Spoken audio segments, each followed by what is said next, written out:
Hey guys, tonight we are heading somewhere that will make your cozy blanket feel like the greatest luxury ever invented by human civilization. We are going to Yakutia, a vast, almost incomprehensibly cold region of northeastern Siberia where the ground itself never thaws, where the air in January can freeze your eyelashes shut in under a minute, and where the people who live there have not only survived for thousands of years but have figured out how to eat well while doing it. Tonight's story is about cold. Not the forgot my jacket kind of cold. Not the thermostat dropped below 60 kind of cold, but the kind of cold that turns boiling water into a cloud of ice crystals before it hits the ground. The kind of cold that makes Antarctica feel like a mild autumn day. The kind of cold where minus 71 degrees Celsius has actually been recorded, and people were outside when it happened, living their lives. You probably won't survive this. Let's be honest about that right now before we even get comfortable. The average modern human, plopped into a Yakutian winter without preparation, would be in serious trouble within minutes. But the Saka people, the indigenous inhabitants of this frozen corner of the earth, have spent centuries developing one of the most ingenious, quietly brilliant food preservation systems in all of human history. And it costs them nothing because the freezer is already there. It's just the ground. So, before you get comfortable, take a moment to like the video and subscribe, but only if you genuinely enjoy what I do here. Drop a comment and tell me where you're tuning in from tonight and what the local time is. I love imagining all of you scattered across the globe, each in your own little corner of warmth or cold, drifting off together. Now, dim the lights, maybe turn on a fan for that soft background hum, and let's ease into tonight's journey together. Close your eyes for just a moment and picture this. It is January in the Republic of Saka, which is the modern administrative name for Yakutia, and the sun, when it bothers to show up at all, barely scrapes the horizon for a few pale hours before giving up entirely and leaving you in darkness again. The sky is a deep, bruised indigo at what passes for midday. Your breath doesn't just cloud in front of you, it crackles. There is a phenomenon in Yakutia called the whisper of the stars, and it is exactly what it sounds like. When the temperature drops low enough, the water vapor in your exhalations freezes instantly into tiny ice crystals that make a faint, soft hissing sound as they fall. It is one of those rare intersections of physics and poetry that the universe occasionally offers, and it happens here with casual regularity while people are just walking to the shop. The Lena River, one of the longest rivers in the world, a ribbon of water so vast that in summer it carries more fresh water to the Arctic Ocean than almost any other river on Earth, lies locked under ice so thick you could drive a truck across it. And people do. They actually do. In winter, sections of the Lena and other Siberian rivers become official roads. The Russian government marks them, gives them speed limits, and sends maintenance crews. This is the kind of detail that reminds you that extreme cold isn't just a hardship to be endured in Yakutia. It is a resource. It is a tool. And nobody understood this more profoundly than the people who have been living here since long before anyone else thought to show up. Yakutia is enormous in a way that's genuinely hard to wrap your head around. The Republic of Saka covers about 3 million square kilometers. That's larger than Argentina, larger than India, larger than all of Western Europe combined. And yet, its population is less than 1 million people. When you spread fewer than 1 million people across a space that size, you get a landscape that is almost entirely untouched. Forest, tundra, frozen river valley, and sky. Endless sky. And beneath all of that, deeper than any tree root, deeper than any basement, deeper than any well, lies the permafrost. Now, the permafrost is our main character tonight.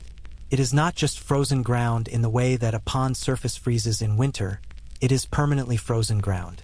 Permanently, as in it has not thawed in some places for hundreds of thousands of years.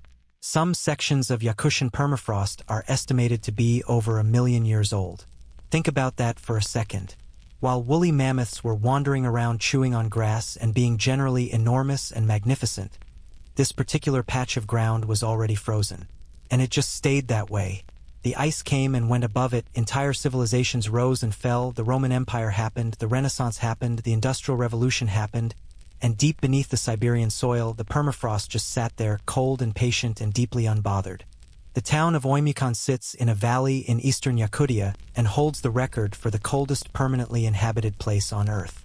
In 1924, A Soviet meteorologist recorded a temperature of minus 71.2 degrees Celsius there. That is not a typo. That is not a misprint.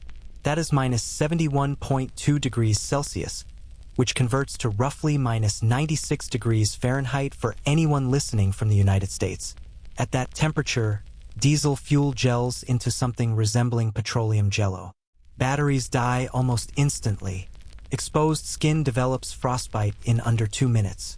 And yet, and here is where the story gets interesting, people live there. Not just survive there. Lived there, raised children there, kept horses there, and found ways to feed themselves through winters that lasted most of the year. The Saka people are Turkic in origin, meaning their distant ancestors came from somewhere in Central Asia, gradually migrating north over many centuries until they ended up in one of the least hospitable environments on the planet. Historians still argue whether this migration was driven by conflict with neighboring peoples, a search for better pastureland, or a combination of pressures that pushed successive generations further and further north until the geography simply ran out. Whatever the reason, by the time the Russians arrived in Yakutia in the early 17th century, the Saka had already been there for hundreds of years, and they had developed a culture that was exquisitely calibrated to the environment around them.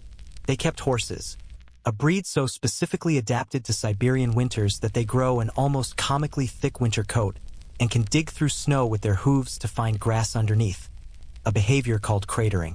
They kept cattle.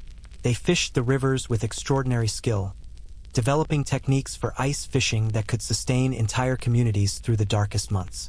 They gathered berries in summer with an urgency that had nothing romantic about it.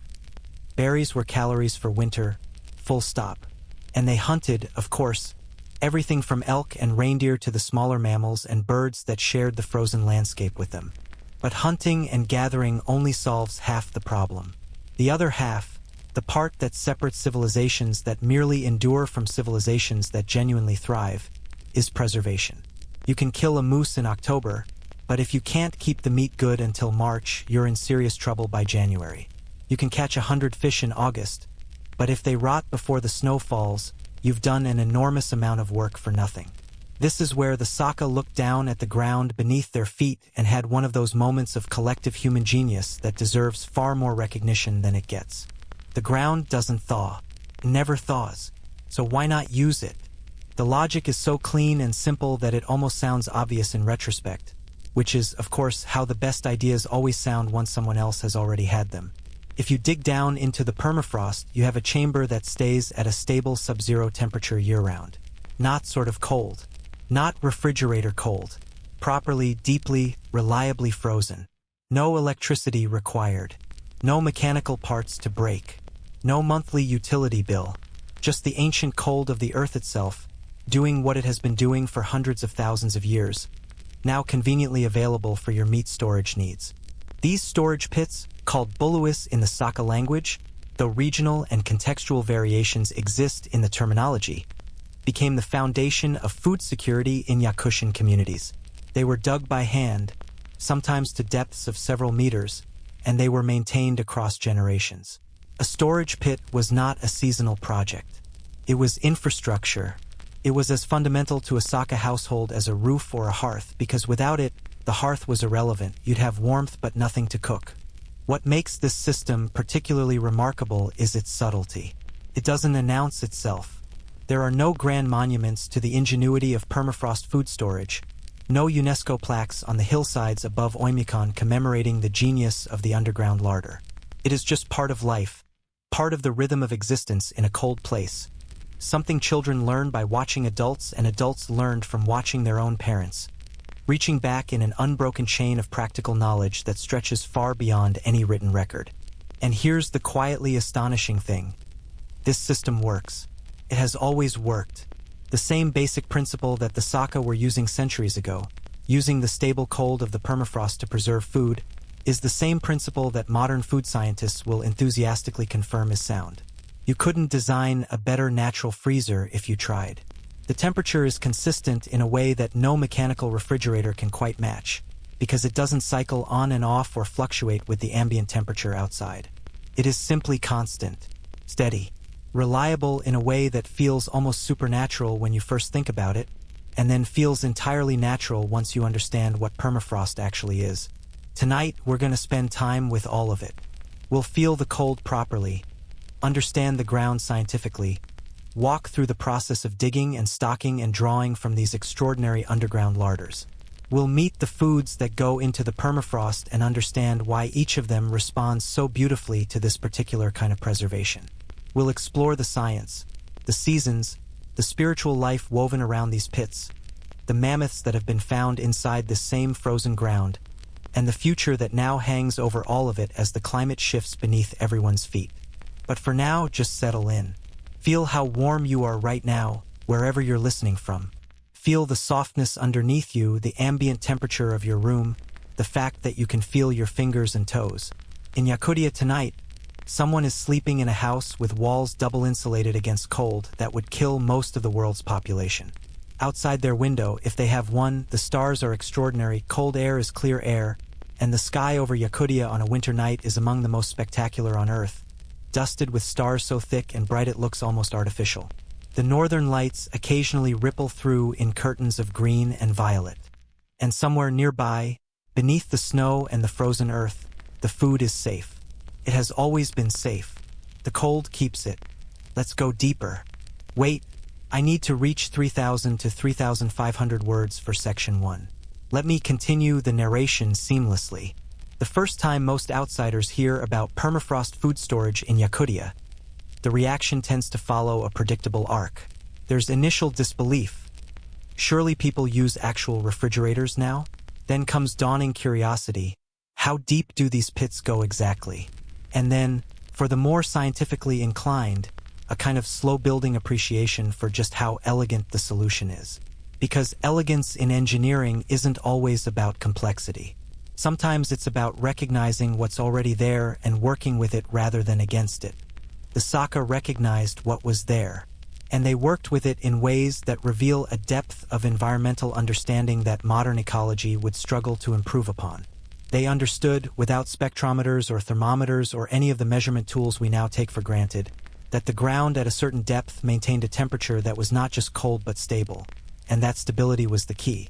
A temperature that swings up and down, even between safe cold ranges, causes food to deteriorate faster than a temperature that simply holds steady. Ice crystals form and reform during temperature fluctuations, rupturing cell walls in meat and fish, and causing the kind of texture degradation that makes food unpleasant to eat, even when it's technically still safe. Constant cold avoids all of that. The cell walls of the frozen tissue stay intact. The proteins remain stable. The fats don't oxidize at the same rate. The food, in short, stays good. Now, you might be wondering, and this is a fair question, how did the Saka know all of this without the vocabulary of food science to express it? The answer is that they didn't need the vocabulary. They had something better: generations of empirical observation. If the meat stored one way lasted well and the meat stored another way didn't, you stored it the first way. If the pit dug to one depth kept things better than the pit dug to half that depth, you dug deeper. Knowledge doesn't require a laboratory. It requires attention paid over a long enough period of time, and the Saka had centuries. There's a quirky detail about Yakutian food culture that tends to surprise outsiders. The Saka traditionally ate raw frozen meat and fish, a practice that persists to this day and has a name: stroganina. You take a piece of frozen fish or meat, ideally a fatty river fish like omul or muksun, and you shave thin slices off it with a sharp knife and eat them as they are, ice cold, with salt or a simple dipping sauce. The texture is delicate, almost like a very firm sashimi, and the flavor is clean and pure in a way that cooking can't quite replicate. Outsiders who try it for the first time often expect something challenging and instead find something surprisingly good. It's one of those culinary experiences that reframes your assumptions about what food should be, and it would not exist without the permafrost that made long-term frozen storage possible and normal. The practice of eating frozen raw food also reflects something deeper about the Saka relationship with cold. In most cultures, cold is something to be escaped, minimized, defeated. Central heating, thermal clothing, hot food and drink. All of these represent humanity's ongoing campaign against low temperatures. But the Saka, while certainly not immune to wanting warmth, developed a relationship with cold that was more nuanced than simple opposition. Cold was a resource. Cold was a preservative. Cold made certain pleasures possible that warmth could not. Stroganina cannot be made from thawed fish. The permafrost pit cannot be replicated with a chest freezer in any way that truly captures what it does. The cold of Yakutia is not just a context, it is an ingredient. Historians still argue whether the earliest food storage pits in Yakutia were developed independently by the Saka after their arrival in the region, or whether they inherited some version of the practice from earlier peoples who had lived in the area before them. The region now known as Yakutia was not empty before the Saka arrived.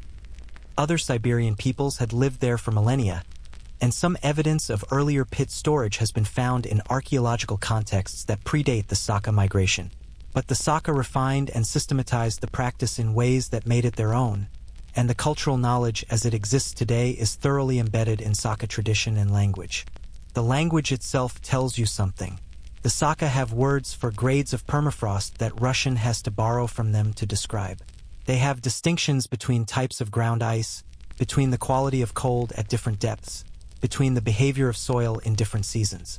This is not unusual. All peoples develop vocabulary for the things that matter most to them, and in Yakutia, the character of the frozen ground matters enormously.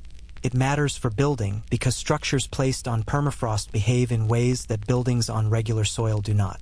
It matters for travel because frozen rivers and wetlands that are impassable in summer become highways in winter. And it matters for food because the difference between permafrost that will reliably preserve your winter stores and ground that might thaw in a warm spell, a rare but catastrophic event in the traditional Saka food economy, is the difference between eating well in February and being in very serious trouble. Tonight you'll come to understand this ground not as background scenery but as a living presence in the story, or rather, a very, very old presence that has outlived everything around it and shows no particular signs of being impressed by human civilization. The permafrost is patient. It was here long before the first Saka household dug into it, and for a very long time it seemed like it would be here long after the last one. But that's a tension we'll return to later in our journey tonight, when we talk about what the warming world means for a way of life built on the assumption that the ground will stay frozen. For now, though, we are still in the cold. We are still in that dark January air, that whisper of the stars cold, that ice road and frozen river cold. We are still at the beginning of this story, and the beginning is about the environment itself, about what Yakutia is, and what it asks of the people who live there, and what it offers in return to those who know how to receive it. What it asks is adaptation. What it offers is stability. And somewhere in that exchange, across centuries of accumulated knowledge and practice and loss and learning, a people found a way not just to survive one of the coldest environments on Earth, but to build a food culture so well adapted to that environment that it can teach the rest of the world things about preservation and sustainability that we are only beginning to properly appreciate. The cold is not the enemy in this story. The cold is the whole point. Settle in a little deeper now. Let your shoulders drop. The temperature outside your window, whatever it is almost certainly warmer than Yakutia. That's a gift tonight.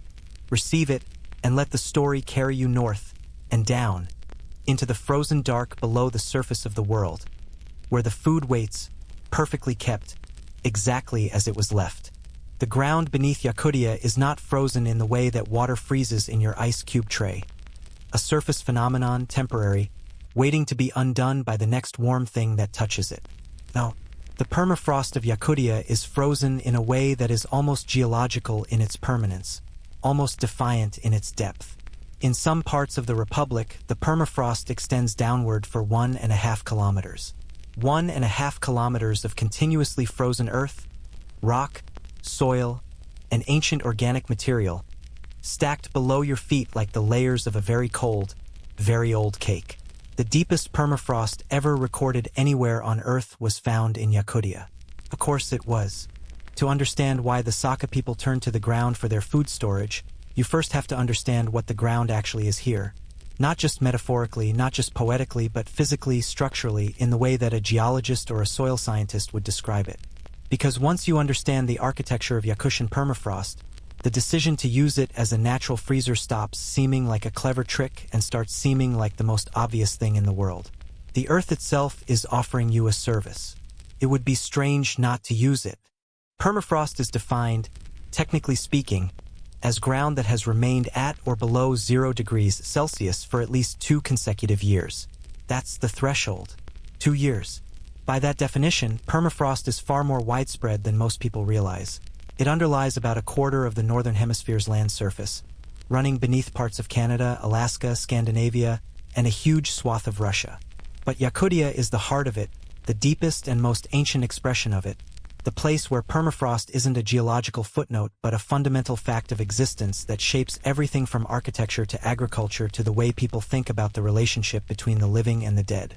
The permafrost here wasn't created by any single cold event. It accumulated over tens of thousands of years of Pleistocene climate, the epoch of ice ages and megafaunal giants, when the global climate was cold enough and consistent enough to freeze the ground to extraordinary depths and keep it that way. Then, even as the ice ages ended and the surface climate gradually warmed, the deep permafrost remained. The surface thawed seasonally, what scientists call the active layer, the top meter or two of soil that warms slightly in summer and refreezes in winter, but below that, the ancient cold just held. It didn't care about the Holocene.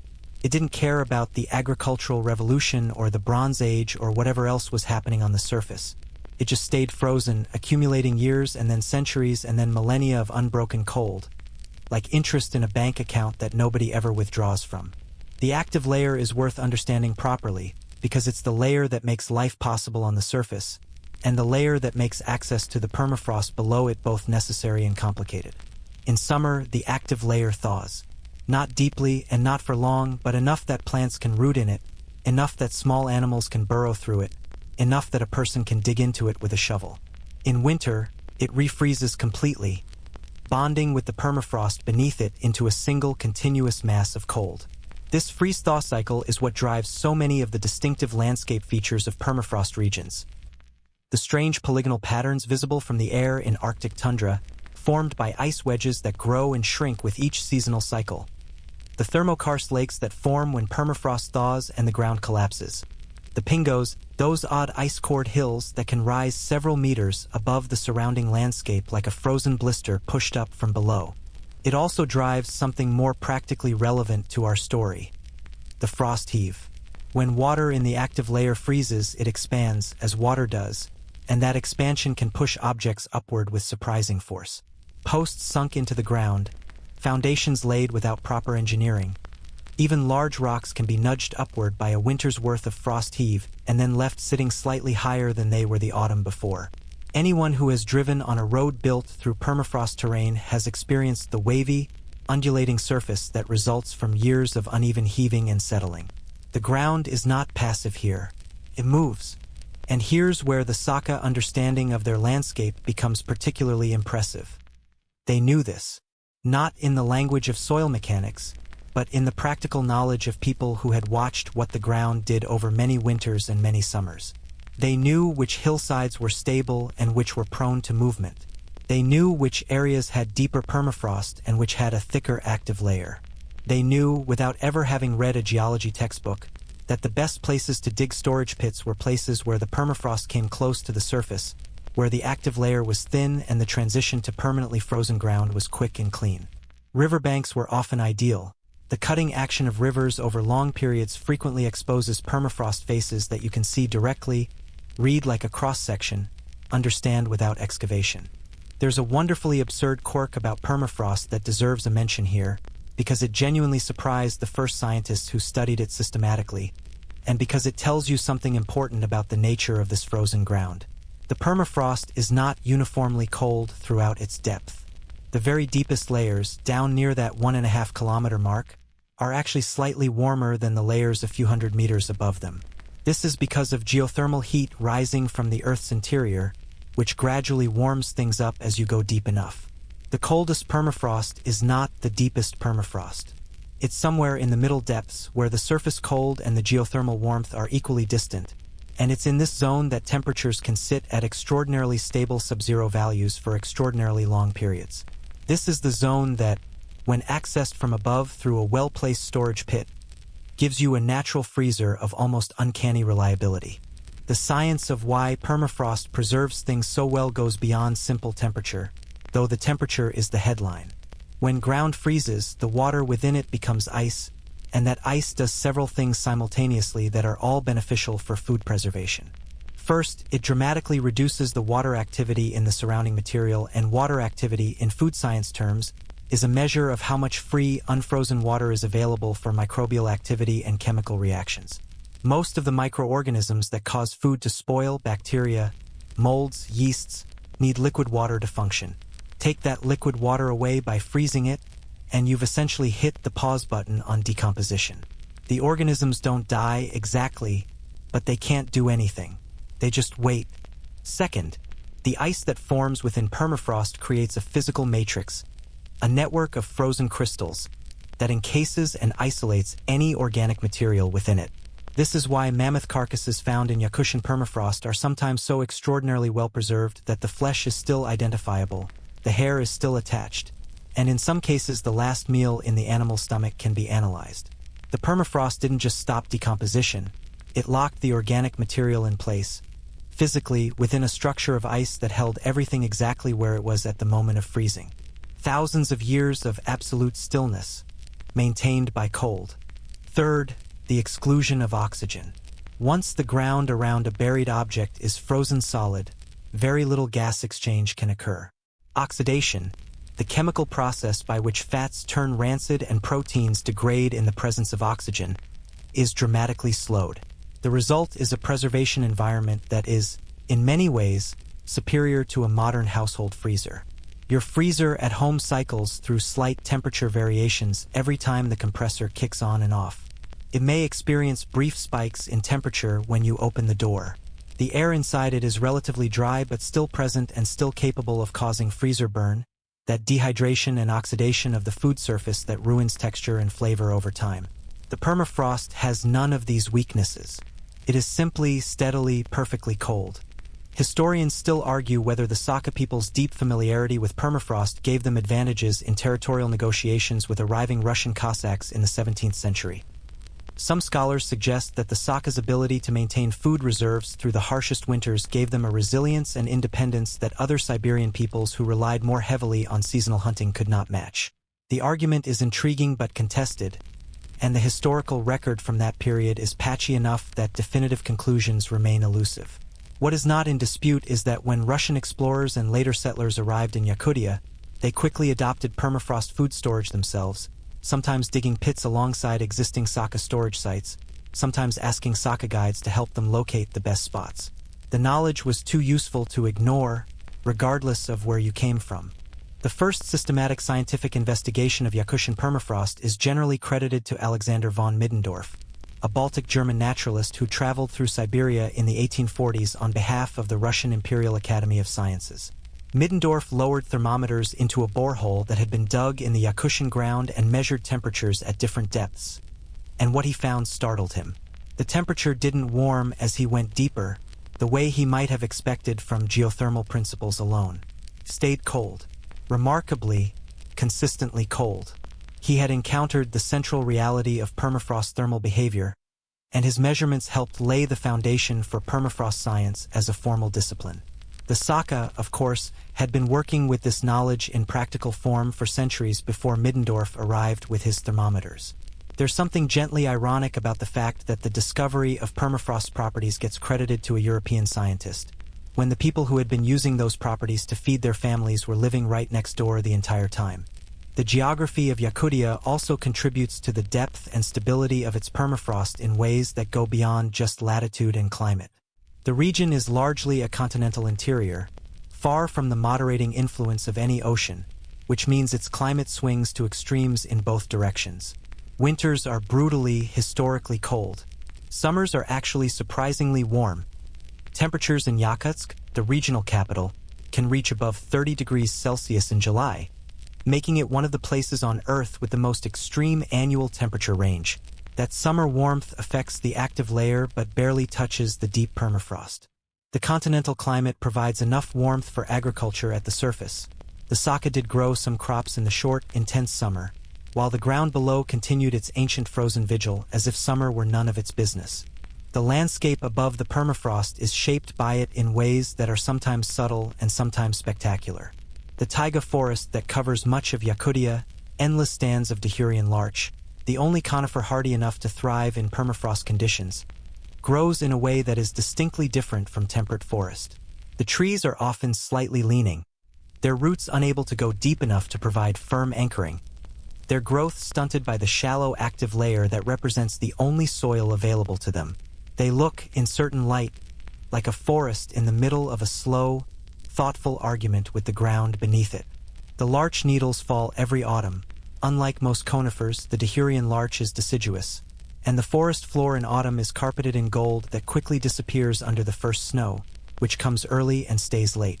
Between the trees, in the lower areas where water collects in the brief summer thaw, there are wetlands and marshes of extraordinary ecological richness, home to enormous populations of migratory birds, to insects in summer numbers that are frankly aggressive, and to the kind of berry growth that the Saka harvested with such purpose and urgency.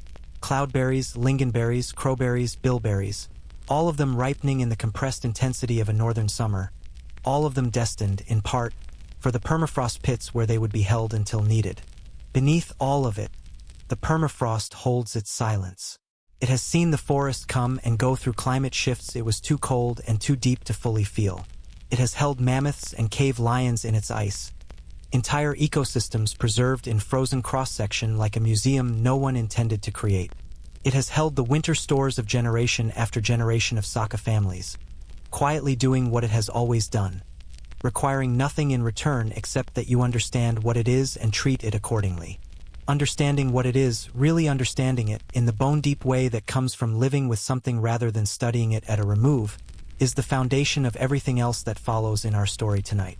The food practices, the spiritual beliefs, the seasonal rhythms, the community organization around the pits, all of it rests on this foundation of frozen earth, this improbable gift of geological time and Pleistocene cold that the people of Yakutia recognized, learned, and made the quiet center of their survival. You're drifting just a little now, perhaps. Good. Let the cold settle around the edges of your imagination. Picture the permafrost, not as a scary alien thing, but as something patient and generous. Something that has been waiting, in a sense, to be useful.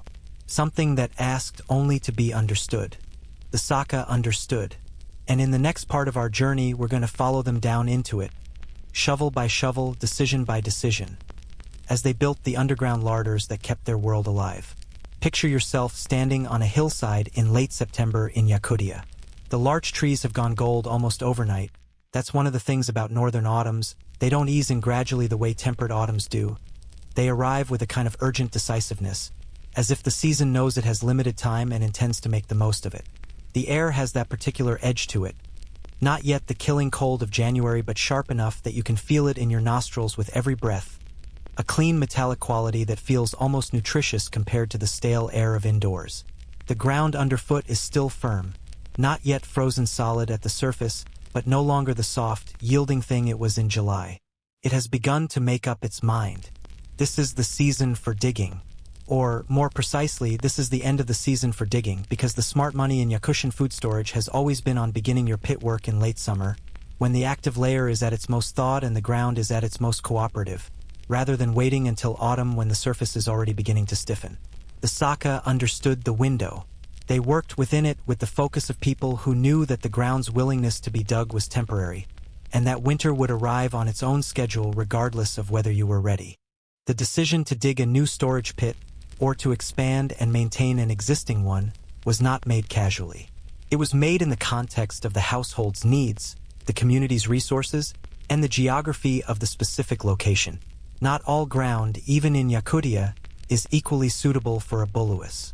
The ideal site needed permafrost close to the surface, which meant a relatively thin active layer. It needed to be on ground that was stable, not prone to the slumping and collapsing that can happen in areas where the permafrost is discontinuous or where the ground has a high ice content that can create voids when it melts locally. It needed to be accessible in winter, when the stored food would need to be retrieved, which meant it couldn't be in a place that became buried under impassable snowdrifts or flooded by snowmelt in spring.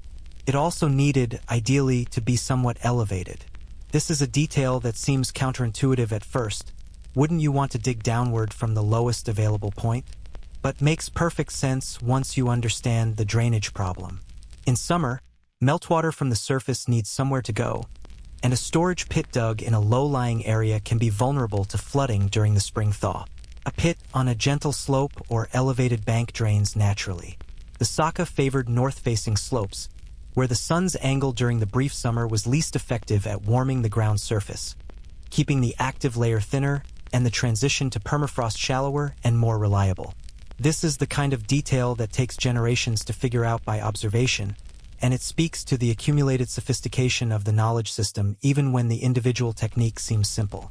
The tools available for digging these pits were, for most of Yakutian history, basic by modern standards. Picks and axes and wooden shovels, the labor of human arms and backs, and the kind of patient persistence that comes from understanding that there's no alternative. Iron tools, when they became more available through trade and eventually through local smithing, the Saka developed notable metalworking traditions, made the work faster and more precise. But even with good iron tools, digging into semi-frozen or frost-hardened ground is hard work. The active layer in late summer might be workable, but even slightly deeper ground resists the blade with a stubbornness that gives your forearms a thorough education. There's a wonderfully understated quality to descriptions of this work in the historical and ethnographic record. It is simply described as something that was done, something that needed doing, something everyone understood as part of the seasonal round of labor. There's no drama attached to it in the sources, no celebration of the digging, no specific ritual associated with the physical act of breaking ground. It was work like other work, and it was done because the alternative was going hungry in February. The pragmatism is almost refreshing in its lack of sentimentality. You dig because you need to eat. You eat because you dug. The circle closes neatly.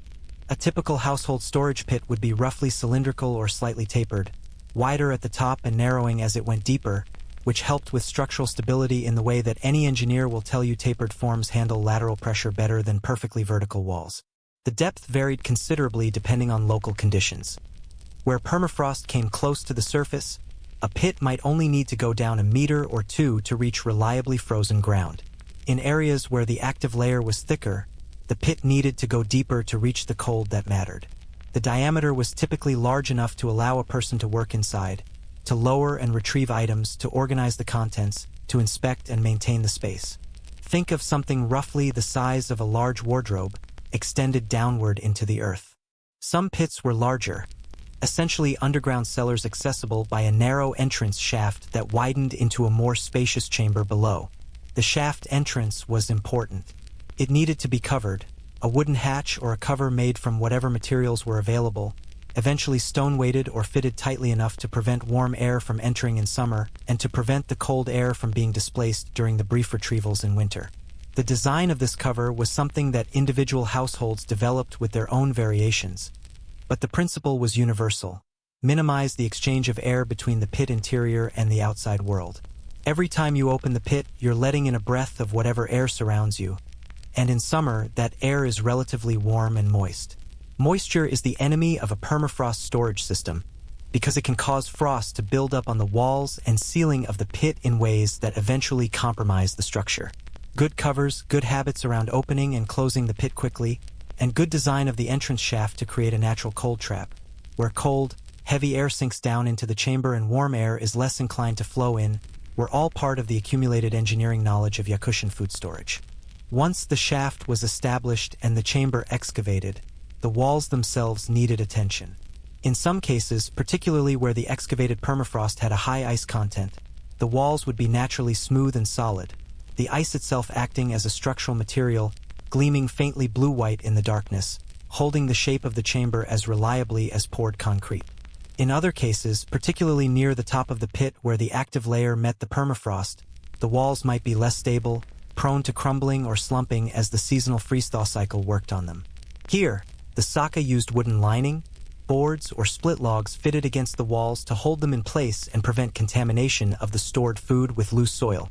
This wooden lining, in the deep permafrost, would itself become preserved over time, and archaeologists excavating old storage sites sometimes find the lining in remarkably good condition centuries after the pit was last used. The wood frozen and solid and recognizable in ways that would be impossible in a temperate climate. The floor of the pit was often left as natural frozen ground, which was ideal, because it meant the stored items rested on a perfectly cold, perfectly clean surface. Items were rarely placed directly on the floor without some kind of separation layer, grass, bark, hides, partly to keep them clean and partly to manage the slight moisture that could accumulate at the base of the chamber.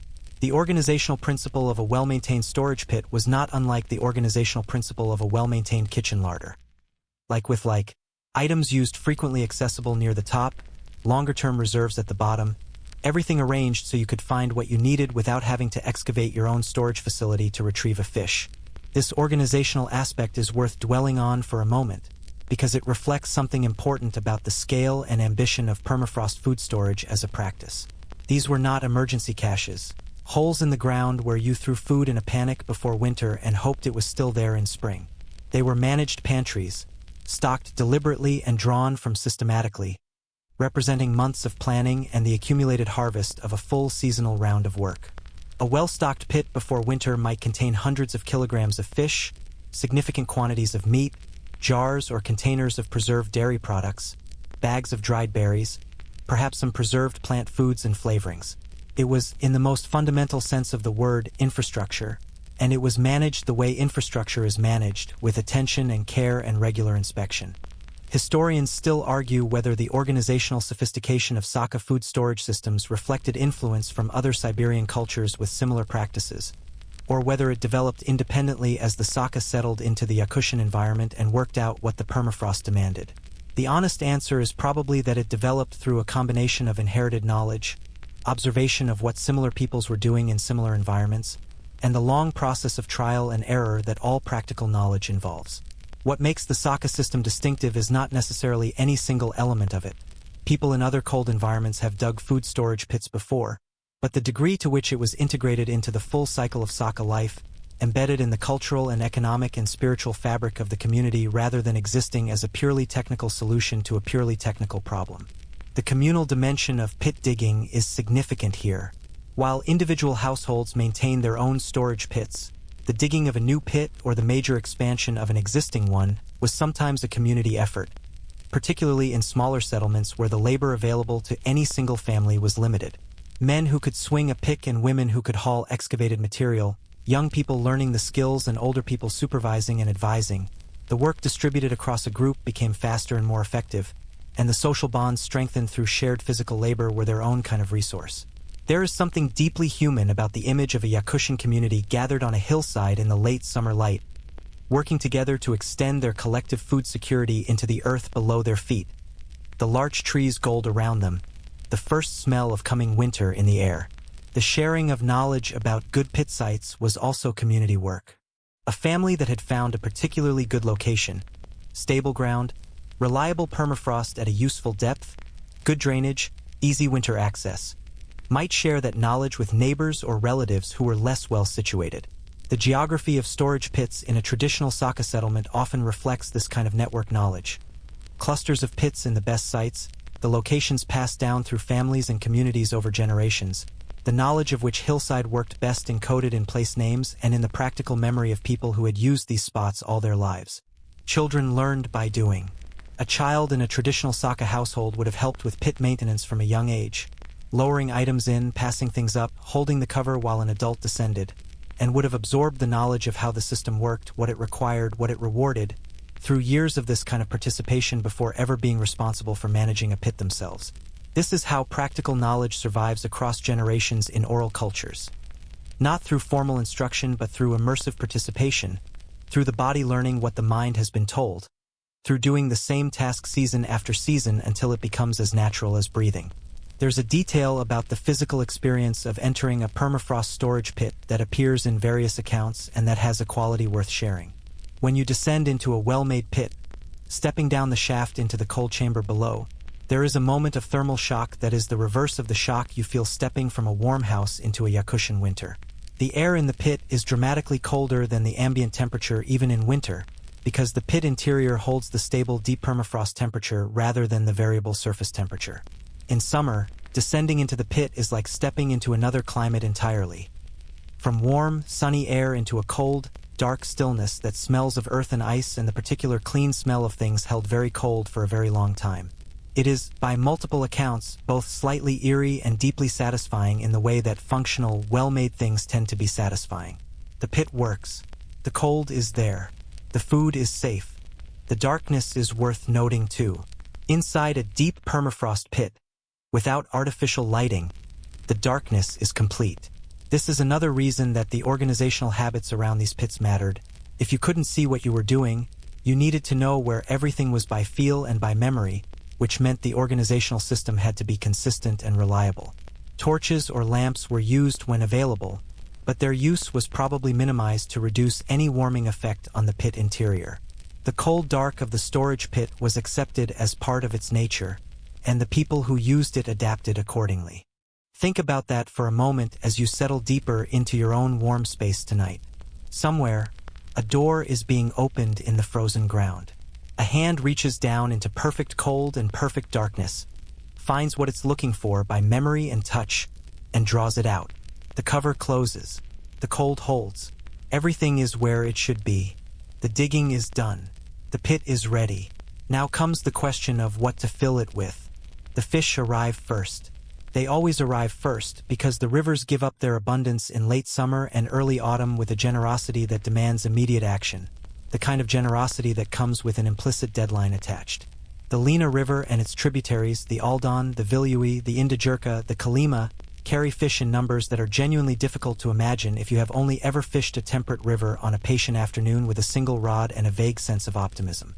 In the right season, at the right location, Yakutian rivers are dense with fish moving in their seasonal patterns, and the Saka harvested them with nets, with traps, with weirs and ice holes and every technique that centuries of refinement had produced, pulling from the water a resource so central to their diet and their survival that the word for fish in the Saka language carries a weight that translations into English can't quite capture. The primary species were the ones best suited to the extreme cold, and, not coincidentally, the ones that responded best to long-term frozen storage.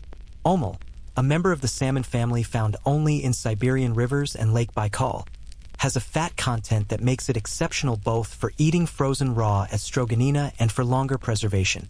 Muksun, another whitefish of the same family, shares these qualities. Nelma, sometimes called the Siberian whitefish, is larger, prized for both its flavor and its fat. Chur, also known as broad whitefish, rounds out a family of cold water species that the Saka knew intimately, understood seasonally, and depended on structurally. These are not incidental food sources. They are the backbone of the Yakutian winter diet, the protein and fat that kept people alive and functional through months when almost nothing else edible was available from the landscape. The fat content is worth emphasizing, because it's not just a culinary preference, it's a survival calculation. In extreme cold, the human body burns calories at a dramatically accelerated rate simply to maintain core temperature. The standard nutritional advice about balanced macronutrients and moderate fat intake is essentially irrelevant in a Yakutian winter context. What the body needs in that environment, what it craves with a biological urgency that overrides any aesthetic concern about diet, is caloric density. Fat is the most calorie-dense macronutrient available, roughly twice the calories per gram of protein or carbohydrate, and fatty fish stored in permafrost provide exactly what the body is demanding in the coldest months. This is not a coincidence. The Saka ate what they ate because their bodies, over generations, had learned to want what the environment required. The process of preparing fish for permafrost storage varied by species, by intended use, and by the time of year the fish were caught. Summer-caught fish, when the temperature above ground was warm enough to be a genuine preservation threat, needed to be dealt with quickly. Some were dried, hung in the open air on wooden racks, the sun and wind combining to remove moisture and concentrate flavor in a product that could be stored above ground as well as below. Dried fish is lighter, easier to transport, and has its own distinctive taste that fresh or frozen fish can't replicate. Some were salted, particularly after Russian contact made salt more available as a trade commodity. But the most valued fish, the fatty cold water species that were the crown jewels of the Yakutian food economy, were destined for the permafrost pit, where they would be preserved not by drying or salting, but simply by cold. Autumn-caught fish could go directly into the pit with minimal processing. Caught in water that was already approaching freezing temperature, fish taken in October or November would freeze solid within hours of being placed underground, and once frozen they were essentially in suspended animation, not preserved in the compromised, slightly degraded way that home freezers sometimes achieve, but preserved in the pristine, complete way that only truly stable permafrost temperatures can accomplish. A fish placed in a Yakutia permafrost pit in October could be retrieved in March and, once thawed, would be indistinguishable from a fish caught the day before. The flesh would be firm, the fat would be sweet, the flavor would be clean and pure in a way that months of storage in any other system would have degraded significantly. Meat followed the fish into the pit, and here the variety was broader and the preparation more complex. The Saka kept horses, the Yakutia horse, that spectacularly cold-adapted breed mentioned earlier, with its thick double coat and its habit of pawing through snow to find forage, and horse meat was a staple of the winter diet. Beef from the Yakutia cattle breed, similarly cold-hardy, provided both meat and dairy. Wild meat came from hunting: elk, reindeer, wild boar in some areas, the smaller game of the taiga forest, hares, birds, squirrels, and occasionally the larger prizes of bear or wolverine. The preparation of meat for permafrost storage depended partly on the size of the animal and partly on the intended use of different parts. Large cuts, haunches, shoulders, ribs, could go in whole or in large pieces, and the permafrost would freeze them solid quickly and keep them indefinitely. The Saka were not wasteful in the way that modern meat consumption tends to be, where the premium cuts get used and the rest gets discarded or processed into something anonymous. Every part of a large animal had a use. Organs were eaten fresh or soon after slaughter, when their nutritional density and flavor were at their peak. Bones were cracked for marrow, which was prized for its richness. Fat was rendered and stored separately, both in the pit and in containers above ground. The hide went to other uses entirely: clothing, containers, structural materials, and so in a good harvest year, a single large animal could contribute to food storage, household equipment, and clothing simultaneously.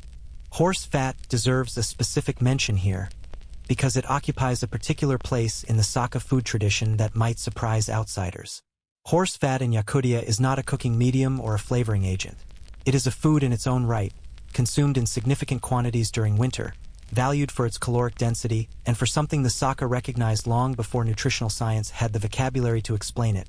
Horse fat, unlike beef fat or lard, remains partially liquid even at very cold temperatures because of its fatty acid composition. In a diet consumed largely in cold or frozen form during Yakutia winters, a fat that doesn't solidify into an unpleasant waxy mass at low temperatures is practically and gastronomically valuable. Horse fat stored in the permafrost pit retained this quality perfectly, cold enough to be preserved, but not cold enough to compromise its unique texture. Dairy products present an interesting case study in the ingenuity of Yakutia preservation techniques. The Saka kept cattle for milk, and milk is notoriously difficult to store without refrigeration.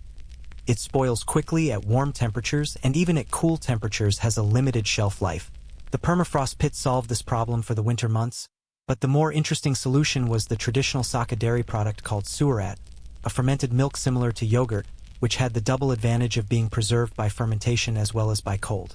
Fermentation, which the Saka had mastered with dairy products long before anyone explained to them the microbiology involved, creates an acidic environment that inhibits the growth of spoilage organisms. Essentially, the bacteria that are good for you and that produce the fermented product outcompete the bacteria that would make you sick. Combined with storage in the permafrost pit, surat could last through the winter in excellent condition, providing the probiotic benefits of fermented dairy alongside the protein and fat that the cold months demanded. Another traditional dairy product, tar, a kind of dried yogurt or cheese made by removing moisture from fermented milk, was even more stable and could be stored both in the pit and above ground, making it a flexible component of the food system that could be deployed wherever it was needed. The process of making tar involved slow evaporation or pressing of the moisture from surat, concentrating the solids into a form that was less vulnerable to the freeze-thaw concerns that affected items with higher water content. Small rounds or blocks of tar could be packed neatly into the storage pit, or wrapped and kept in the house, or carried on journeys as a portable, calorie-dense food that required no preparation to eat. Berries went into the pit in quantities that reflect how seriously the Saka took their nutritional value. The brief Yakutia summer produces berries with an intensity of flavor and nutritional content that is partly a function of the extreme growing conditions. Plants that have only a few weeks to complete their reproductive cycle pack their fruits with everything they have, creating a concentrated sweetness and a vitamin content that temperate berries achieve less dramatically over a longer season. Lingonberries in particular were harvested by the bucketful, valued for their high vitamin C content. a genuine nutritional necessity in a diet otherwise dominated by meat and fish, and for their natural acidity, which made them among the easiest berries to preserve. Lingonberries stored in the permafrost pit retained their texture and flavor with exceptional fidelity. They also stored well in water, submerged in covered containers. They could keep for months without freezing solid. The natural acid of the berry inhibiting spoilage, while the cold of the pit slowed any microbial activity to near zero. Cloudberries, called moroshka in Russian, a word that has a softness appropriate to the berry itself, were treasured for their flavor and their vitamin content and stored both frozen and preserved in their own juice. Bilberries and crowberries were darker, earthier, less sweet, and valued as much for their medicinal associations as for their flavor. The category of what the Saka considered worth storing in the permafrost pit was broad enough to include plant materials that modern nutritional thinking would enthusiastically endorse. Wild greens gathered in summer, the inner bark of certain trees with its carbohydrate content, the roots and tubers of plants that the permafrost would hold in a state of suspended freshness until they were needed. There's a quirky detail about one traditional Saka preparation that tends to generate a strong reaction when outsiders encounter it for the first time. A dish involving fermented fish or fish parts that were allowed to undergo a controlled decomposition before being stored in the permafrost. This sits in a broader tradition of fermented fish products found across the circumpolar north. The Inuit have their own versions, the Scandinavians have surströmming, and it represents a sophisticated understanding of controlled fermentation that is quite distinct from the simple preservation logic of freezing. The permafrost pit, in this case, was used not to prevent all microbial activity but to slow it to a manageable rate after a deliberate initial fermentation period, maintaining the product in a stable state that preserved its distinctive flavor without allowing it to progress to genuine spoilage. The result is an acquired taste of significant regional importance and, to those who grew up eating it, genuine nostalgic power. The organization of items within the pit followed a logic that was both practical and intuitive. Items consumed most frequently, the everyday fish, the working cuts of meat, were placed at the top of the chamber, accessible without deep excavation. Long-term reserves, the insurance food that represented security against a bad hunting season or a late spring, went deeper. Items with different moisture contents were kept separate where possible, since moisture migration between items in a sealed cold chamber can affect texture and flavor over long storage periods. The Saka used containers, wooden boxes, bark baskets, leather pouches, bags made from animal stomachs that were remarkably effective as sealed storage vessels, to keep items separated and to allow for easy retrieval of specific things without disturbing the entire contents of the pit. This containerization is important because it tells you something about the sophistication of the system. A truly primitive food storage approach involves throwing everything in together and sorting it out when needed. The Saka approach involved thinking ahead, planning the sequence of use, packaging items in ways that made them identifiable and retrievable in the dark cold of the pit in the middle of winter, when you might be working with numb fingers and limited light and a very strong desire to retrieve exactly what you came for and get back inside as quickly as possible. The containers themselves were functional objects of real craftsmanship. Birch bark, which is flexible and waterproof and resists decay even in damp conditions, was a preferred material, and the Saka tradition of birch bark work produced containers of considerable elegance that were also extremely practical. A fully stocked Yakutian permafrost pit in November, the doors closed and the cold locked in, represented something more than just food storage. It represented months of work, the fishing trips and the hunting expeditions and the berry gathering days and the dairy processing and the careful preparation and packaging of everything that went into it. It represented the collective knowledge of the household and the community about what to store and how to store it and how much to put away. And it represented a kind of faith, not religious faith exactly, though we'll come to the spiritual dimensions of all this later, but a practical faith in the reliability of the cold, in the trustworthiness of the ground, in the certainty that what was put in would be there when needed. That certainty, that quiet confidence in the system that generations of experience had validated, is one of the most striking things about the Yakutian food storage tradition when you sit with it for a moment.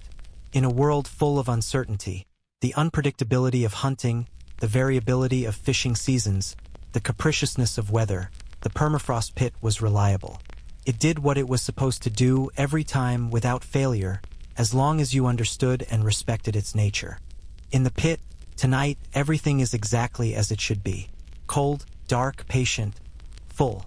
There is a moment, if you ever find yourself standing at the edge of a freshly excavated permafrost pit in Yakutia, which, statistically speaking, most of you will not, but stay with me here, when the science of what you're looking at becomes suddenly viscerally real in a way that no textbook description quite prepares you for. The walls of the excavation are not uniformly brown or gray the way temperate soil tends to be. They are layered, striated, threaded through with veins and lenses of ice that catch whatever light is available and return it in fractured, blue-white gleams. You are looking at time made visible. Each layer represents a period of deposition.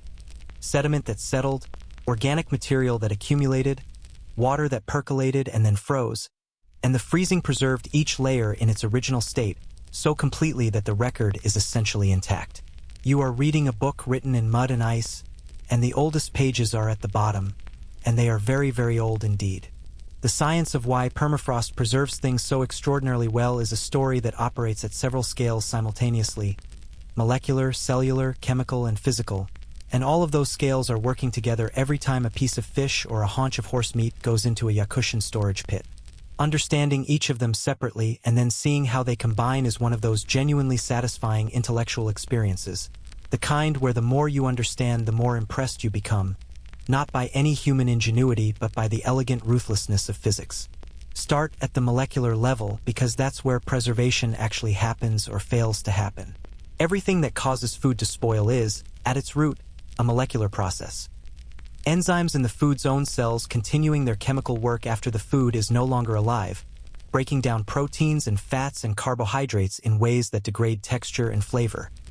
Microorganisms consuming the food's organic material and producing waste products that make the food dangerous or unpleasant. Oxygen reacting with fats to create rancid compounds.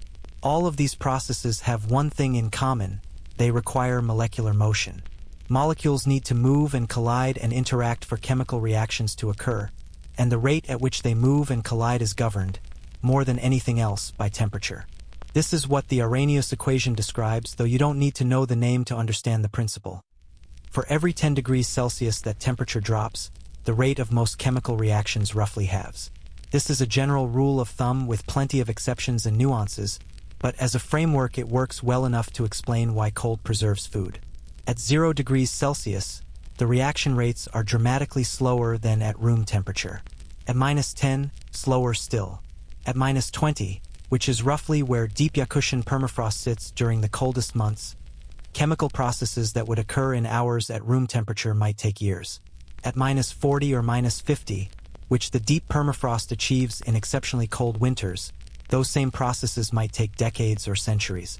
This is why mammoth flesh has been found in Yakutian permafrost in a state that was, at least in the hours after excavation, still red and fibrous and recognizably meat, despite having been frozen for 10,000 years or more. The enzymatic and microbial processes that would normally reduce a mammoth carcass to bone within weeks had been operating, for 10,000 years, at a rate so vanishingly slow that their cumulative effect was almost nothing. Almost. There are some changes. The structure of the proteins alters slightly, the fats undergo some slow oxidation, the tissue loses a small amount of its original integrity, but the overall preservation is so complete that scientists have been able to analyze the mammoth's diet from stomach contents, identify the species of grass and flowers it last ate, and in some cases extract cellular material for genomic analysis. The permafrost is not quite a time machine, but it is the closest thing to one that the natural world has produced. The cellular level tells a slightly different part of the story. When food freezes, the water within its cells forms ice crystals, and the size and distribution of those ice crystals matters enormously for the quality of the food when it's eventually thawed. Fast freezing produces small ice crystals that form within the cells themselves, minimally disrupting the cellular structure. Slow freezing produces large ice crystals that form outside the cells, drawing water out through the cell membrane by osmosis and leaving the cells dehydrated and structurally compromised. When you thaw slowly frozen food, the cellular damage is evident in the texture. Meat becomes mushy, fish loses its firm flake, fruits turn to mush as the punctured cell walls collapse. This is the physics of the freezer burn problem, the reason why food quality in a domestic freezer degrades over time even at constant temperature. The permafrost pit manages this beautifully and in a somewhat counterintuitive way. You might expect that the relatively slow process of freezing in a pit, where the food is placed in a chamber and gradually drops in temperature over hours or days rather than being blasted with the instant cold of a blast freezer, would produce the large crystal problem. And to some extent it does, particularly with items placed in the pit during warmer autumn temperatures. But several factors mitigate this. First, the fish and meat being stored were often already cold when they went in, caught in cold water or in cold air. Their initial temperature was far below what you'd encounter putting room temperature food in a freezer. Second, the stability of the permafrost temperature meant that once frozen, the item stayed frozen at a constant temperature without fluctuation, which is actually more important for long-term quality than the initial freezing speed. Fluctuating freezer temperature causes ice crystals to grow gradually larger over time, a process called Ostwald ripening, as smaller crystals dissolve and refreeze onto larger ones during slight temperature increases. Stable permafrost eliminates this problem entirely. The oxygen question brings us to the physical structure of the pit itself. At the surface of stored food in a domestic freezer, the air in the freezer is cold, but it is air, it contains oxygen, and that oxygen continues to react slowly with the food surface, causing the oxidative rancidity that makes old freezer-stored fat taste wrong, that turns the surface of meat a grayish-brown, that strips the brightness from stored berries over time. In a well-sealed permafrost pit, once the stored items have frozen solid and the entrance is closed, the air exchange is minimal. The oxygen in the pit air gets consumed by what little microbial and chemical activity occurs in the very early stages of storage, and then the environment becomes effectively anaerobic without oxygen. This is the same principle that makes vacuum-sealed food last so much longer than food stored in regular containers. And the permafrost pit achieves it not through mechanical pumping but through the natural consumption of the available oxygen combined with the near-total absence of gas exchange with the outside. There's a wonderfully bizarre quirk of permafrost science that illustrates just how complete the preservation can be.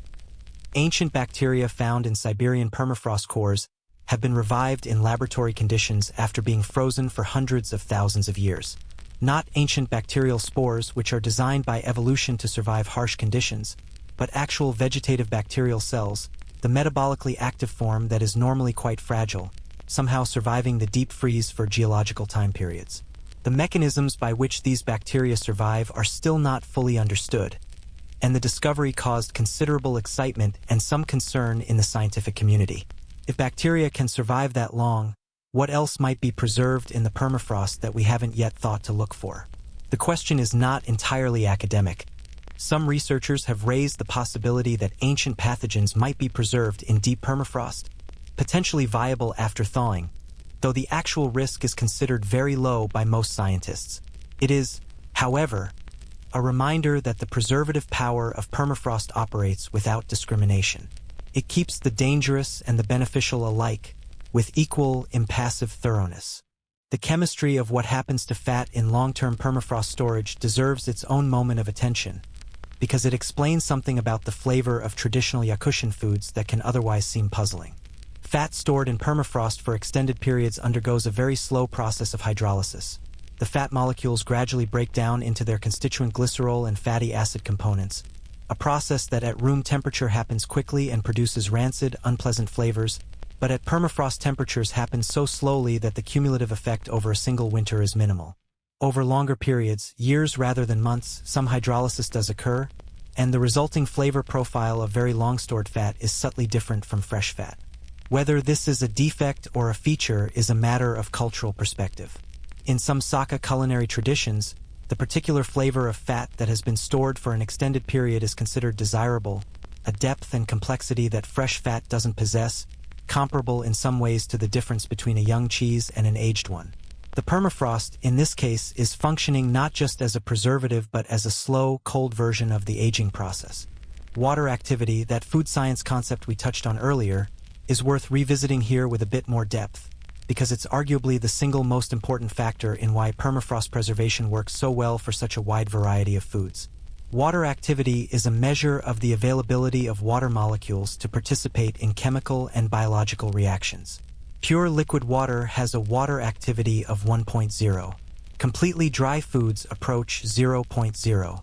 Most bacteria that cause food spoilage need a water activity above roughly 0.9 to grow. Most molds can survive down to about 0.7. When water freezes, its activity drops precipitously. Ice has a water activity that varies with temperature but is well below 0.9 at all temperatures below zero, and drops further as temperature drops. At the temperatures of Yakutian permafrost, water activity in frozen food is so low that virtually all microbial growth is impossible. It's not just that the bacteria are cold and slow, they are, for all practical purposes, unable to function at all. This is actually more significant than the simple temperature effect. A food could theoretically be stored at -20 degrees Celsius and still spoil if the freezing process were somehow incomplete. If pockets of unfrozen water remained due to the presence of solutes like salt or sugar that lower the freezing point of water. Real-world permafrost storage involves foods that freeze thoroughly and completely, ensuring that the water activity throughout the stored item drops to a preservation effective level rather than just at the surface. The Saka understood this practically, even without the theoretical framework. They knew that fully frozen food kept better than partially frozen food, and that the deep cold of the pit was more reliable than the variable cold near the entrance. The science, when it finally arrived to explain what they already knew, simply confirmed what millennia of experience had established. Historians still argue about whether the Saka's sophisticated, intuitive understanding of permafrost preservation contributed to the development of any of the formal scientific ideas about cold and food that emerged in Russian scientific circles in the 19th century. The evidence for direct influence is circumstantial. There is no documented case of a Saka food storage practitioner sitting down with a Russian chemist and explaining the principles of water activity to them, but the circumstantial evidence is suggestive. Russian scientists studying Siberia in the 19th century were in regular contact with indigenous practices, often relying on local guides and knowledge holders for practical information, and the questions they chose to investigate were often shaped by observations of what indigenous peoples were already doing. The formal science of refrigeration and cold preservation that developed in the latter part of that century drew on many sources, and the Siberian permafrost tradition was almost certainly among them, even if the intellectual debt was rarely acknowledged. The thermal stability of permafrost is worth one more consideration, because it distinguishes the permafrost pit from every artificial refrigeration system ever designed in a way that has practical implications for food quality. A domestic freezer is thermally connected to the environment around it. Its temperature is maintained by a mechanical system working against the ambient temperature, and any failure of that system immediately begins to be reflected in the freezer's internal temperature. Power cut, compressor failure, door left open. Any of these creates a temperature excursion that affects the food inside. The permafrost pit is thermally connected to something that doesn't fail: the thermal mass of the frozen earth itself, extending in all directions for hundreds of meters, representing an energy reservoir so vast that no reasonable perturbation at the surface can meaningfully affect the temperature at depth. You could, theoretically, leave the cover off a permafrost storage pit for an entire summer day, and the interior temperature would change by only a few degrees before the evening chill began to restore it. The thermal inertia of the surrounding permafrost is simply too great for a few hours of warm air exchange to overcome. This robustness, this resistance to failure, is something that no mechanical refrigeration system can fully match. It is not a designed-in feature, it is simply a consequence of scale. The permafrost is immeasurably larger than anything you put in it, and its cold is correspondingly immovable. There is something deeply reassuring about this, in a way that connects to why this story feels appropriate for a quiet evening at the edge of sleep. The cold that keeps the food is reliable not because it was engineered to be reliable, not because anyone designed it with redundancy and fail-safe systems and backup power, but because it is simply enormous. It is bigger than the problem. It holds. Isn't that a comforting thought? Something so large and so patient that it simply holds, season after season, century after century, without asking anything of you except that you understand its nature. The pit is full. The cold is doing its work. And now we need to talk about timing, about the exquisite seasonal dance of when to store and when to retrieve, when to trust the cold and when to be careful of it, that the Saka performed with the precision of people whose lives genuinely depended on getting it right. The Yakutian year does not divide itself into 4 equal, well-behaved seasons the way a calendar printed in a temperate country implies. It divides itself into something more like 2 dominant states with transitional zones between them that are brief, intense, and demanding in ways that the long, stable seasons on either side are not. There is winter, which is long and deep and cold in a way that becomes almost meditative in its consistency. And there is summer, which is short and bright and warm with a kind of urgent, slightly manic energy, as if the landscape knows it has limited time and intends to use every hour of it. Between them are spring and autumn, not the gentle, extended transitions of temperate climates, but compressed, dramatic passages that arrive quickly, change everything, and are over before you've quite finished adjusting to them. For the Saka food storage calendar, this structure was everything. The rhythm of what went into the permafrost pit and what came out of it was calibrated to this particular year, not to the abstract four-season model, but to the actual behavior of the Yakutia landscape and the specific windows of opportunity it offered, and then closed with the finality of a frozen river. Let's begin with the moment that the Saka year truly starts to matter for food storage purposes, which is not January 1st or any other administrative date, but the moment in late summer when the first frosts arrive at night while the days are still warm. This transition, call it the hinge of the year, is when the urgency begins. The berries that haven't been gathered need to be gathered now, because the first hard frost will damage them. The fish that have been running need to be netted and processed now, because the river is beginning its slow preparation for ice. The dairy animals are producing at their peak before the cold reduces their output, and the milk needs to be processed and stored. Everything is happening at once, with the insistence of a deadline that is real and non-negotiable. The Saka read this transition in multiple ways simultaneously, and the richness of their observational vocabulary for the natural signs of seasonal change reflects how much depended on getting the timing right. The behavior of certain birds was a reliable indicator, the departure of migratory species marking specific temperature thresholds with a precision that any ornithologist would respect. The color changes in the larch, which moves from green to gold with a temperature sensitivity that functions almost as a thermometer, telling the observant not just that autumn has arrived, but how far into autumn the cold has progressed.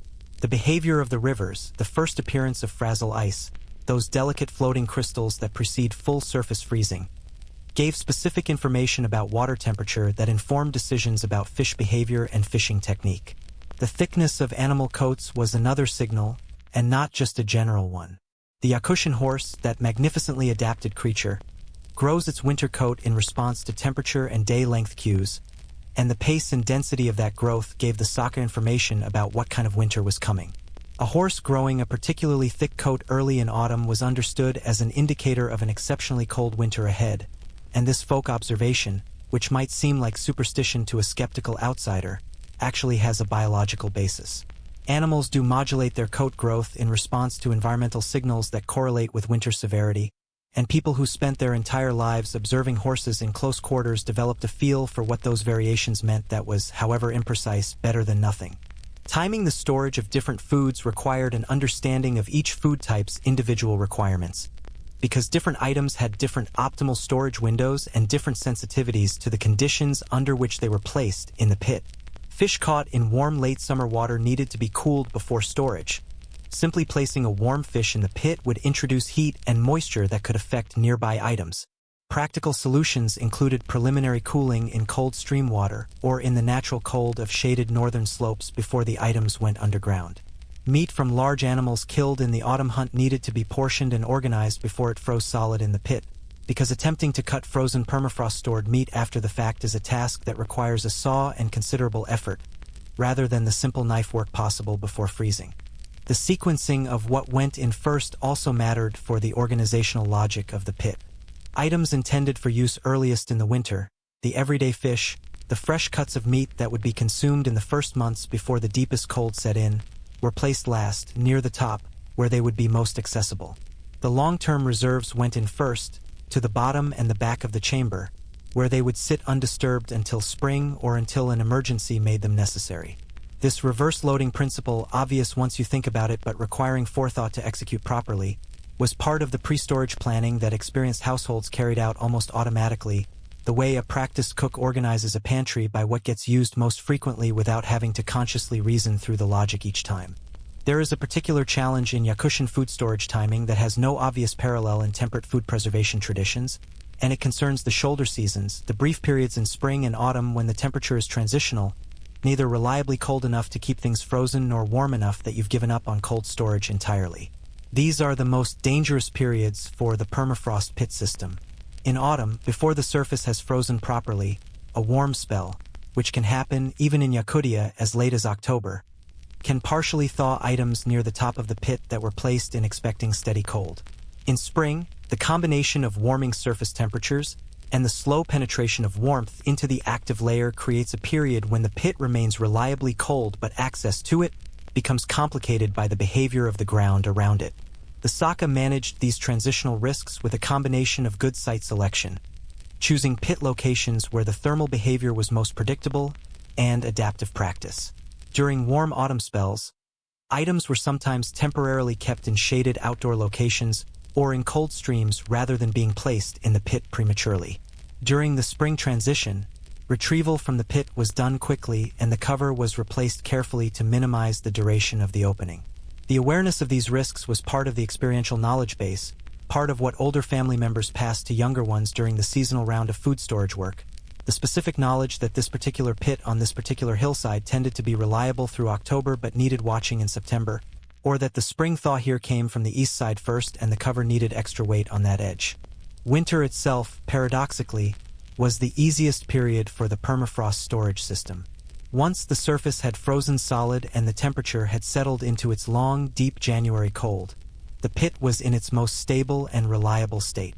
The entrance shaft, if properly designed, might develop a plug of ice at the top that actually provided additional insulation against the surface temperature variations.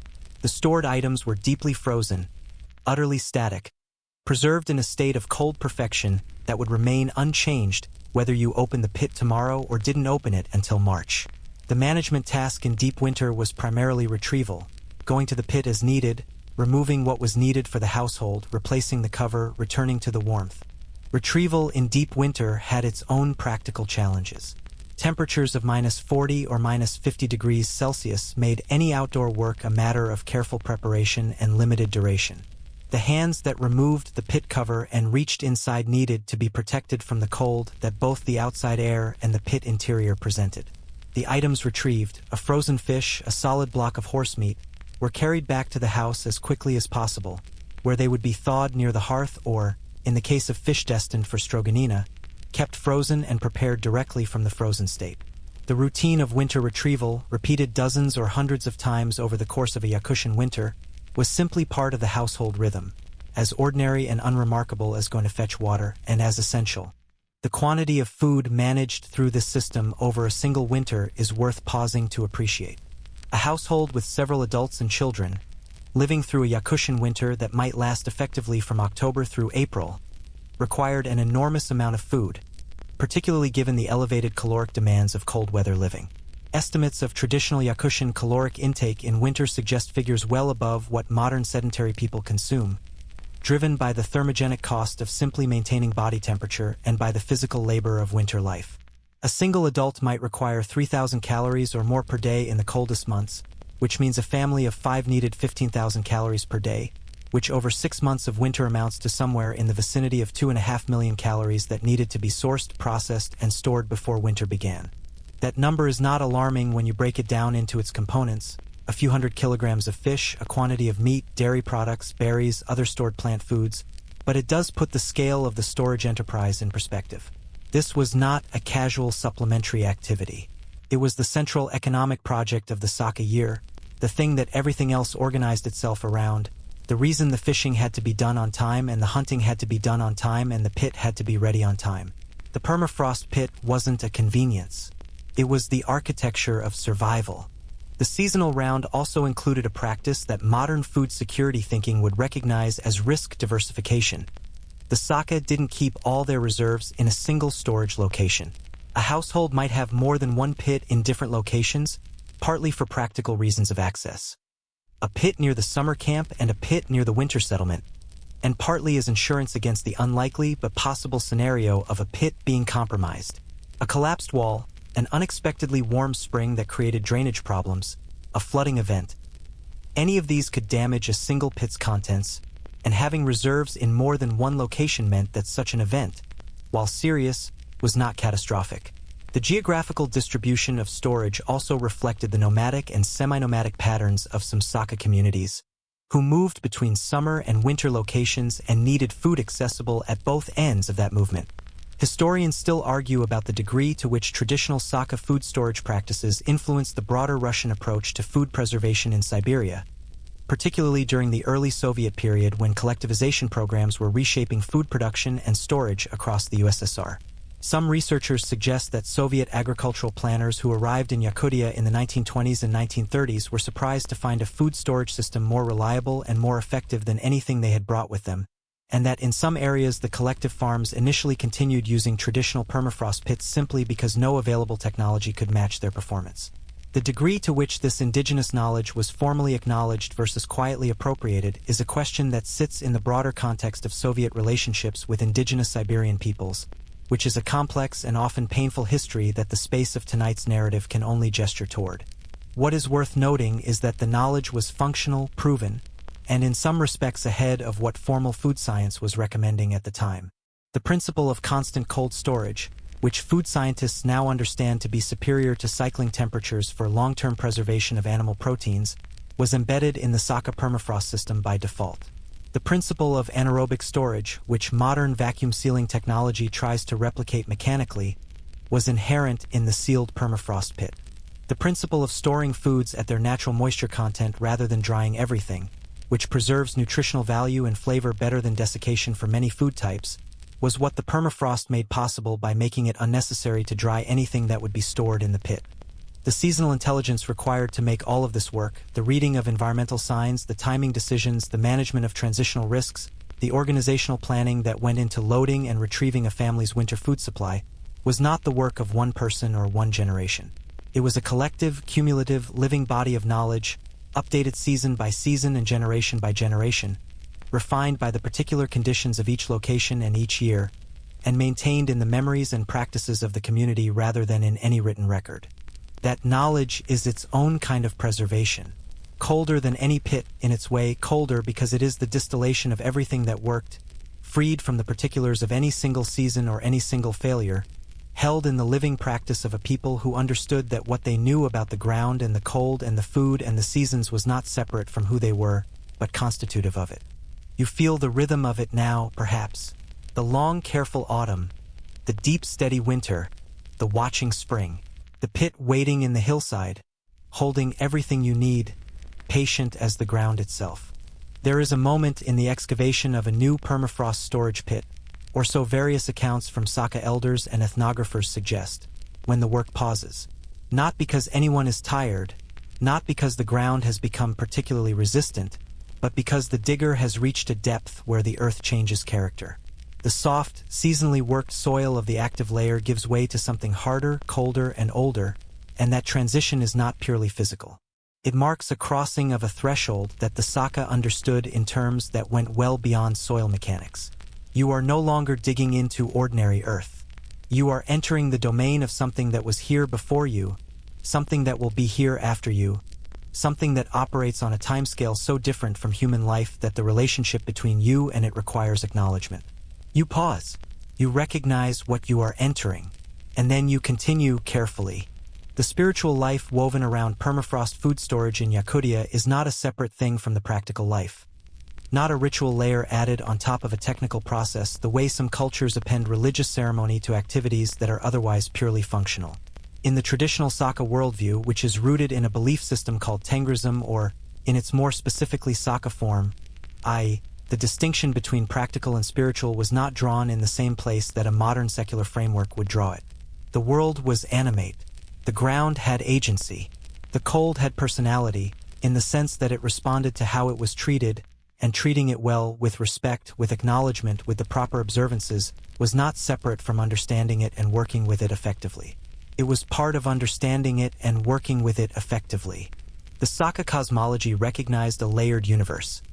An upper world of benevolent spirit beings, a middle world of human and natural life, and a lower world of spirits associated with the earth itself and with the dead. The permafrost, with its extraordinary depth and its role as a repository of things no longer living, preserved animals, ancient organic material, the occasional remains of ancestors, occupied a position in this cosmology that was not simply underground but genuinely liminal. It was connected to the lower world in ways that made interacting with it a matter requiring spiritual awareness. Digging into the permafrost was not the same as digging in any ordinary ground. It was a negotiation with forces that deserved acknowledgement. The shamanic tradition of the Saka, the role of the Oyun, the shaman, who mediated between the human world and the spirit world, was relevant to many aspects of life that involved significant engagement with the natural world, and food storage was no exception. The blessing of a new storage pit, particularly a newly excavated one that was being used for the first time, could involve the Oyun's participation in ceremonies intended to ensure that the spirits of the lower world accepted the human use of their domain. The specific forms of these ceremonies varied by region, by family tradition, and by the specific circumstances. A pit dug in a new location, where no ancestral use had established a prior relationship with the ground, required more careful ceremony than the expansion of an existing pit in a location that had been used by the family for generations. There's a beautifully practical dimension to this spiritual framework that becomes apparent when you examine it closely. The behaviors prescribed by the spiritual understanding of permafrost, treating it with care, not taking more from it than you needed, maintaining the pit properly, not contaminating it with waste or inappropriate materials, acknowledging the relationship between the stored food and the world it came from, were all behaviors that also made excellent practical sense for the long-term maintenance of the storage system. A pit that was treated carelessly, left open too long, contaminated with inappropriate materials, or allowed to deteriorate structurally would perform poorly as a food storage system. A pit that was treated with the care and respect that the spiritual framework demanded would, by the same token, be well-maintained and reliable. The spiritual code and the practical code were not in tension. They were expressions of the same underlying understanding, described in different vocabularies. This is not unique to the Saka, of course. Many indigenous relationships with the natural world follow this pattern, where the spiritual injunctions and the ecological wisdom encode the same knowledge in different registers. The sacred prohibition on taking more animals than you need expresses the same understanding as the ecological concept of sustainable harvest, just in a language that operates through meaning and obligation rather than through data and policy. The Saka's spiritual relationship with their permafrost storage system was, in this sense, a form of encoded environmental knowledge. A set of practices and attitudes that maintained the system's integrity across generations, transmitted through spiritual authority rather than through technical instruction, but effective for the same underlying reasons. The spirit most directly associated with the permafrost and the underground in Saka belief was on Alakshan, a female earth spirit associated with the fertility of the ground and the maintenance of the natural order in the middle world. Propitiation of earth spirits before major disturbances to the ground, digging, building, any significant intervention in the landscape, was standard practice in traditional Saka life, and the excavation of a storage pit was no different. The offerings made in this context were typically food, the very thing that the pit was being created to preserve, and this circularity has a quality that is worth noticing. You offer food to the spirit of the ground in order to be permitted to store food in the ground. The food and the ground are in relationship, mediated by acknowledgement and reciprocity. Nothing is simply taken. Everything is exchanged. The seasonal transitions that governed the food storage calendar also had their spiritual dimensions. The beginning of the main fishing season was marked by ceremonies that acknowledged the fish themselves. The Saka, like many peoples who depended heavily on fish, had a complex spiritual relationship with the fish they harvested, understanding the fish as beings that gave themselves to the people and that required respectful treatment in return. Fish bones were typically not discarded carelessly. They were returned to the water, buried, or otherwise disposed of in ways that expressed gratitude and acknowledged the fish's agency in making itself available. The idea that fish could simply be taken, their remains thrown aside without acknowledgement, was both spiritually and practically problematic. Spiritually because it violated the reciprocal relationship between people and the animals they depended on, and practically because the behaviors associated with respectful treatment of fish remains, returning them to the water, proper disposal, also prevented the accumulation of waste that could attract predators or spread disease. The autumn hunt carried similar spiritual freight. The killing of large animals, elk, bear, reindeer, required ceremonies both before and after. Before, to seek the animal's permission, in the sense that the spiritual traditions of many hunting cultures understand the hunting encounter as one in which the animal has some agency in whether it is found and taken. After, to thank the animal and acknowledge the gift of its body. and to ensure that the spirit of the animal was properly addressed so that it could return in future seasons and offer itself again. The meat that went into the permafrost pit was not just food, it was a relationship, a continued thread of exchange between the human community and the animal world that the pit itself was part of. Storing the meat properly was part of honoring the relationship. Wasting stored meat through carelessness or poor storage practice was not just economically costly. It was a spiritual failure. The pit itself, as a structure, was sometimes understood as having a kind of spiritual presence, not a spirit of its own, exactly, but a quality of accumulated relationship that built up over years and generations of use. A pit that had been used by a family for many generations was different from a newly dug one, in this understanding. It had been blessed, worked with, maintained, and drawn from through many cycles of seasons, and the accumulated acknowledgments and respectful interactions with it had established a relationship between the pit and the family that was itself a kind of resource. Moving a family's storage to a new location, abandoning an ancestral pit, was not a trivial matter. It required ceremony to address the relationship that was being left behind and to establish a new one at the new site.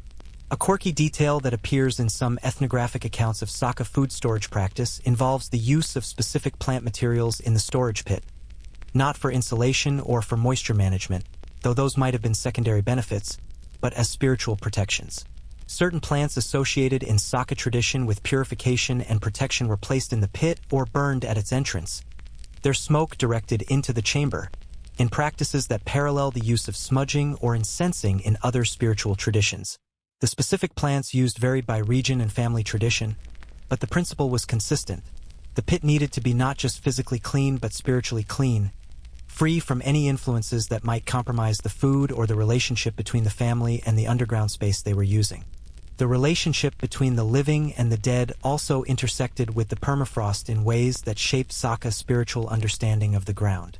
In traditional Saka burial practice, which evolved over time and under various influences including eventual contact with Orthodox Christianity, the deceased were sometimes buried in ways that engaged with the permafrost, either by using the permafrost preservation to maintain the integrity of the body, or by understanding the frozen ground as a threshold between the middle world of the living and the lower world where the spirits of the dead resided. The discovery of preserved animal remains, the occasional mammoth bone or tooth that emerged from eroding riverbanks, was understood in this context as a communication from the lower world, a message from the deep past made visible by the movement of earth and water. These discoveries were treated with care and ceremony, not as curiosities or as commercial opportunities, but as encounters with beings whose long preservation in the ground gave them a spiritual weight that required acknowledgement. Historians still argue about the degree to which pre-contact Saka spiritual traditions around the earth and the underground were influenced by contact with Tungusic peoples such as the Evenki, who also inhabited parts of Siberia and had their own elaborate spiritual traditions relating to the natural world. The overlap between Saka and Evenki spiritual practices is real. Both traditions involve shamanism, spirit mediation, reciprocal relationships with hunted animals, but scholars disagree about whether this represents parallel development in similar environments, direct influence, or some combination of shared origins and later divergence. The honest answer is probably that the spiritual traditions of Siberian peoples evolved through long processes of contact, exchange, and adaptation, and that trying to identify a single origin for any specific belief or practice is likely to produce misleading results. What is clear is that the spiritual framework of traditional Saka life around the permafrost pit was not merely decorative. It was functional in the sense that it transmitted and enforced the behaviors care, maintenance, respect, reciprocity that kept the storage system working reliably across generations. Without written technical manuals, without formal engineering specifications, without anything that modern infrastructure management would recognize as a maintenance protocol, the Saka maintained their underground food storage network in effective working condition across centuries, guided by a spiritual understanding of the relationship between people and the ground that encoded, in the language of meaning and obligation, exactly the behaviors that the system required. There is something quietly remarkable about this, something that deserves to sit with you for a moment in the stillness before you drift further towards sleep. The knowledge that kept people alive was held not in books but in practice, not in institutions but in families, not in technical vocabulary but in spiritual obligation. The cold ground was honored. The stored food was respected. The relationship between the living and the underground was maintained through ceremony and acknowledgement and the kind of careful attention that comes from genuinely believing that the world around you is listening. Whether or not the world is listening in the way the Saka tradition says it is, the behaviors that belief produces are good ones.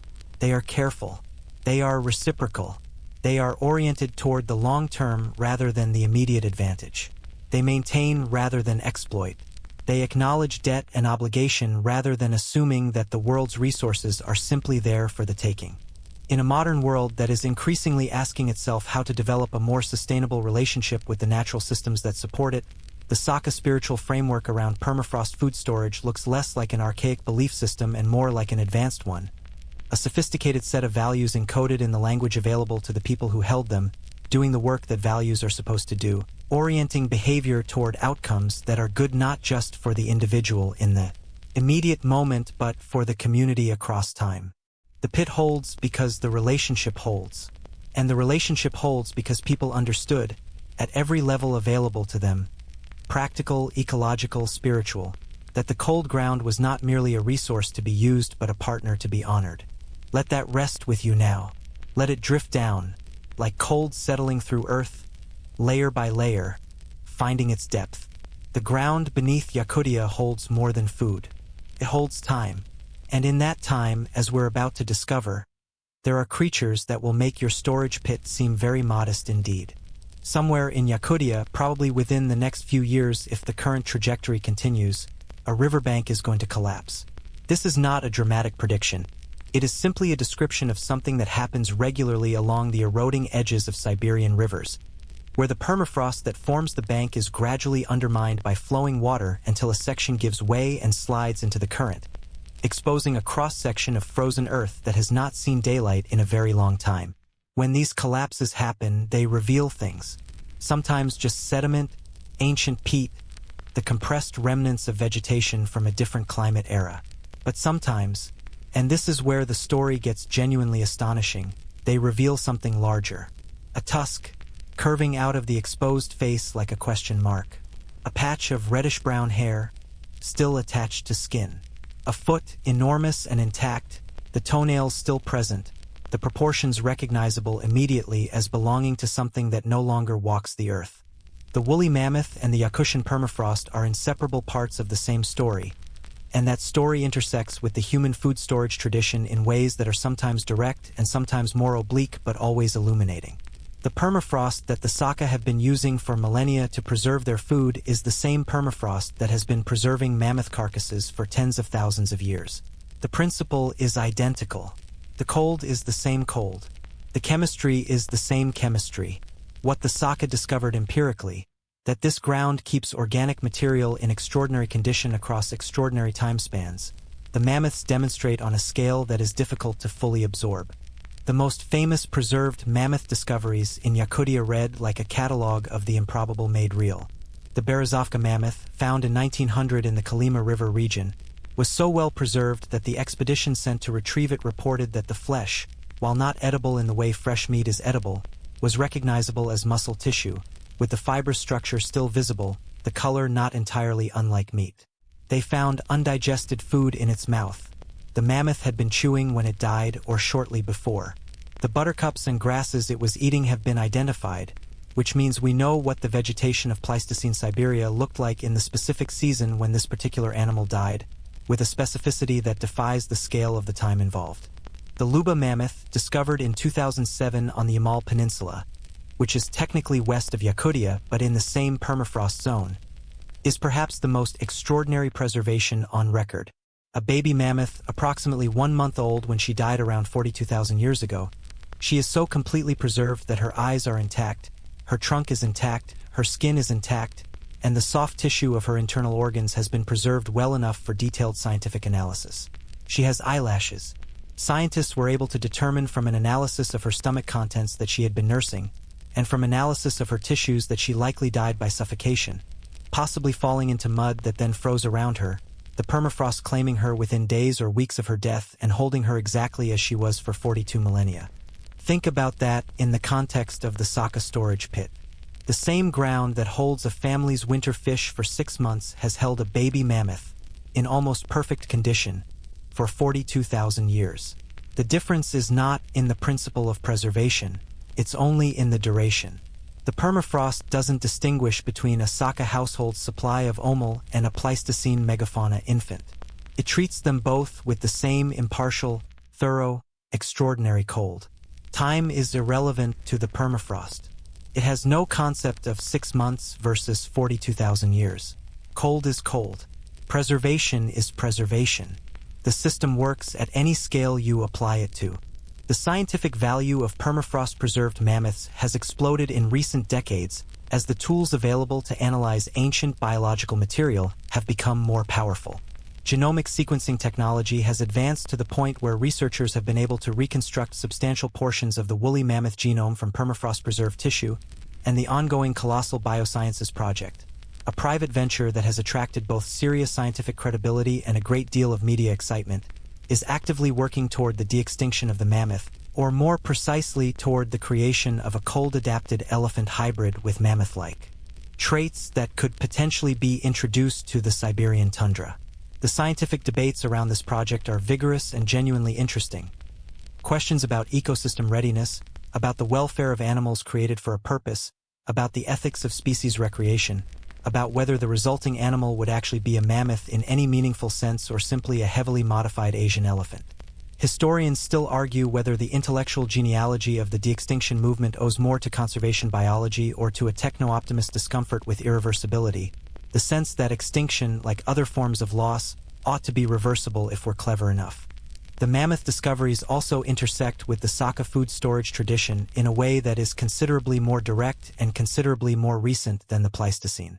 In the 19th century and into the 20th, mammoth ivory, found protruding from eroding riverbanks or exposed by the same collapses we described earlier, was a significant trade commodity in Yakutia.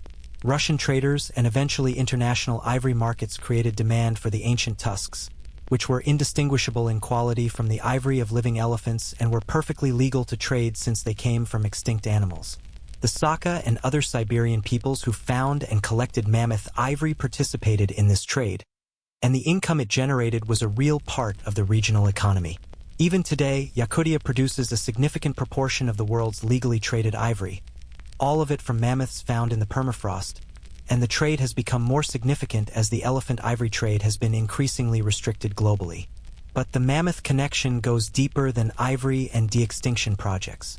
The permafrost preservation of mammoths has given scientists a window into the Pleistocene ecosystem of Siberia, the so-called mammoth steppe, that would be completely unavailable otherwise.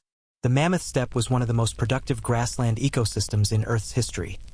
A vast, cold, dry grassland that stretched across what is now tundra and taiga, supporting enormous populations of large herbivores, mammoths, woolly rhinoceroses, cave lions, giant deer, bison, horses, in densities that seem almost impossible given the modern appearance of the Siberian landscape.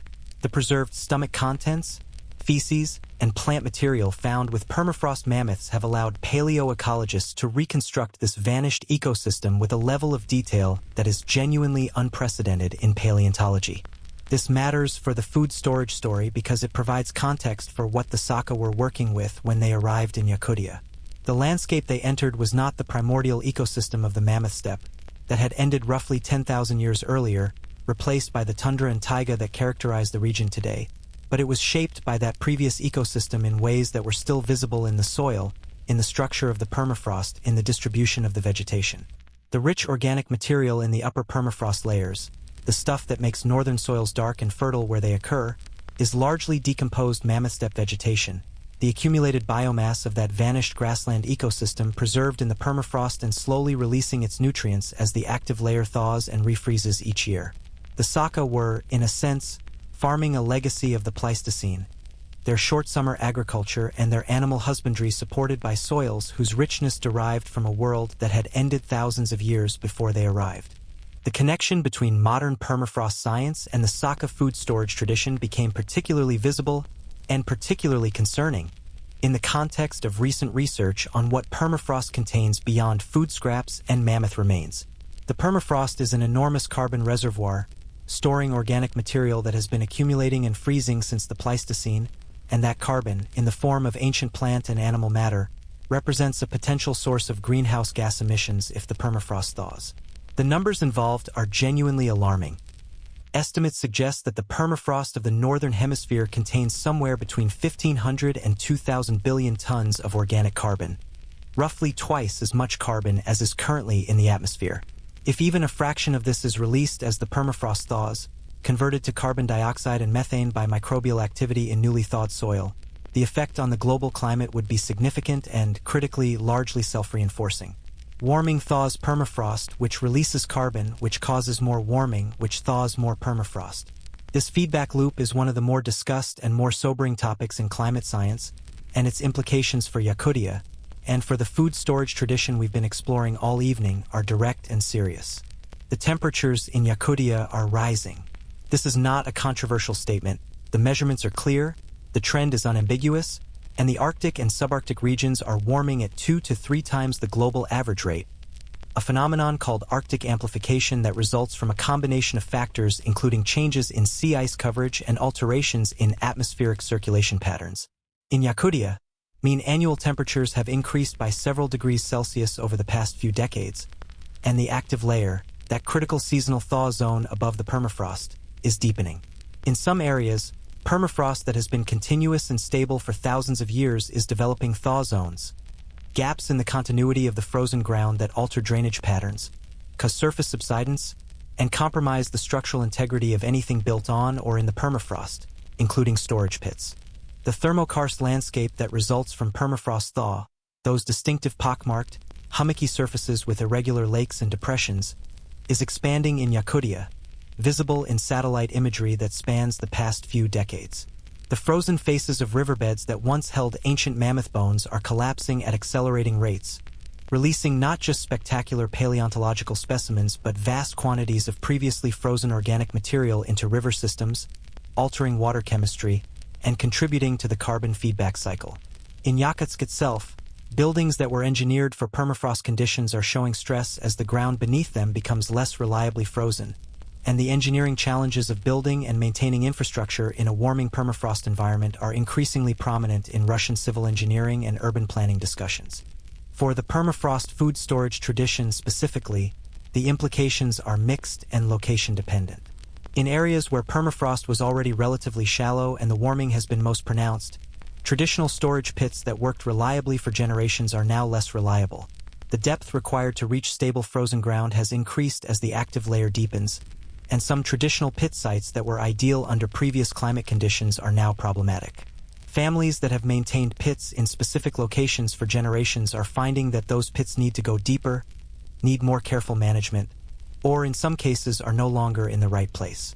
The knowledge base, the accumulated understanding of which sites were reliable, which slopes behaved predictably, which depths guaranteed stable cold, is being disrupted by a change that operates on a timescale faster than the oral transmission of knowledge can easily adapt to.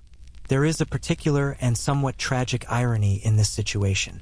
The permafrost food storage tradition of the Saka is, in its fundamental design, one of the most environmentally sustainable food storage systems ever developed. It uses no energy beyond human labor, produces no waste. It requires no manufactured materials. This carbon footprint, in the modern accounting sense, is essentially zero, and it is being disrupted by the consequences of a global energy consumption pattern that is about as far removed from the Saka storage pit as it is possible to get. The accumulated emissions of industrial civilization, most of it generated in places that have never heard of Yakutia and could not locate it on a map. The people most directly and most practically affected by climate change in the permafrost regions are frequently the people who have contributed least to causing it, and the loss they face is not merely economic but cultural and epistemological, a loss of knowledge, of practice, of a relationship with a landscape that is being altered beneath their feet. A quirky but genuinely fascinating side note to the climate change story. The ancient bacteria that we mentioned in an earlier chapter, the ones revived from hundreds of thousands of years of frozen sleep, are not the only ancient biological material being released as permafrost thaws. Ancient plant seeds have been germinated from permafrost-preserved specimens, most famously seeds of the Silene stenophila plant found in permafrost deposits in Siberia, estimated to be 30,000 years old, that were successfully germinated and grown in laboratory conditions. The plants that grew were viable, fertile, and apparently healthy. They produced seeds of their own, completing a reproductive cycle that had been interrupted 30,000 years earlier. The permafrost had preserved not just the physical structure of the seed, but its biological viability across a span of time that makes the entire history of human civilization look like an afternoon. The modern science of permafrost, its structure, its thermal dynamics, its biological contents, its role in global carbon cycles, is a direct descendant of the traditional knowledge systems that the Saka and other Siberian peoples developed over centuries of intimate practical engagement with the frozen ground. The questions that permafrost scientists ask today are, at their root, the same questions that a Saka family asked when choosing a site for a new storage pit. How deep is the frozen ground here? How stable is it? What temperature does it maintain? How does it respond to seasonal changes at the surface? The instruments and the vocabulary are different, and the purposes are broader, but the fundamental inquiry is the same. In the meantime, the mammoths continue to emerge from the riverbanks. Each one is a message from the deep cold, a demonstration of what the permafrost can do when left undisturbed, a reminder of what is at stake in a warming world. They come out with their hair intact and their last meals still identifiable, ambassadors of a preservation system so perfect that it embarrasses everything we have built to compete with it. And somewhere nearby, a Saka family is looking at a hillside that their great-grandparents chose for its reliable cold, wondering if it will hold through another summer, doing the mental arithmetic of adaptation that all people in changing landscapes must eventually perform. The mammoths held for 40,000 years. The question now is what holds next. The city of Yakutsk sits in a wide, flat valley beside the Lena River, and in winter it looks, from certain angles, like a place that exists in defiance of everything sensible.